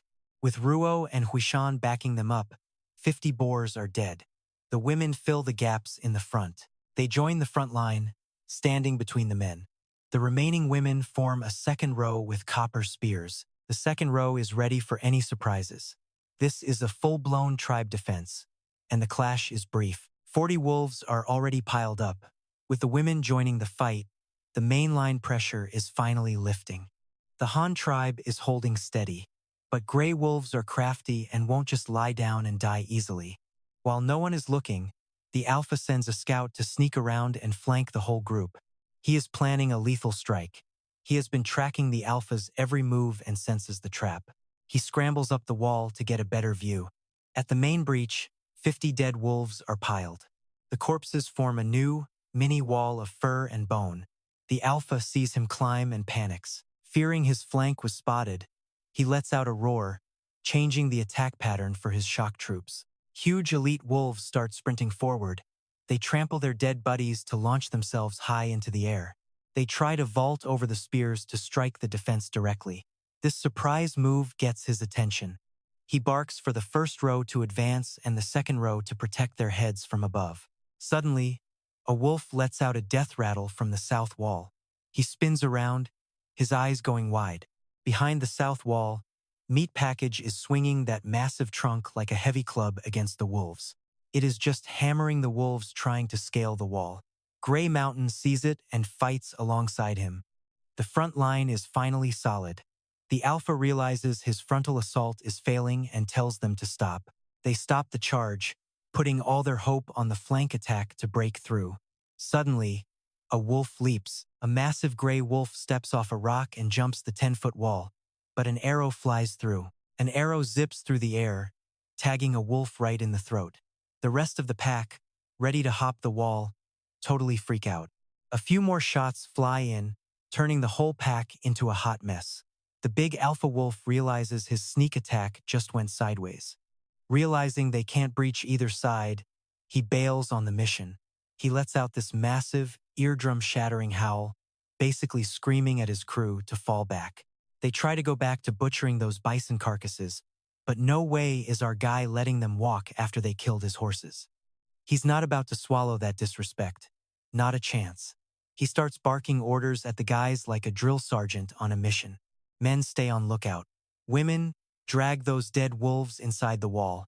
Then, grab some firewood and pig grease for the next part of the plan. Make some torches. Fast. He tells the elder to grab every spare arrow they've got. Within minutes, they're loaded up with all the tribe's ropes. Strapping his bow on, he hops on his mount alongside 30 warriors. They're all packing torches and spears, heading straight for those bison carcasses. As they close in on a dead bison, he starts picking off wolves from 30 meters away. He's got aim like a freaking pro.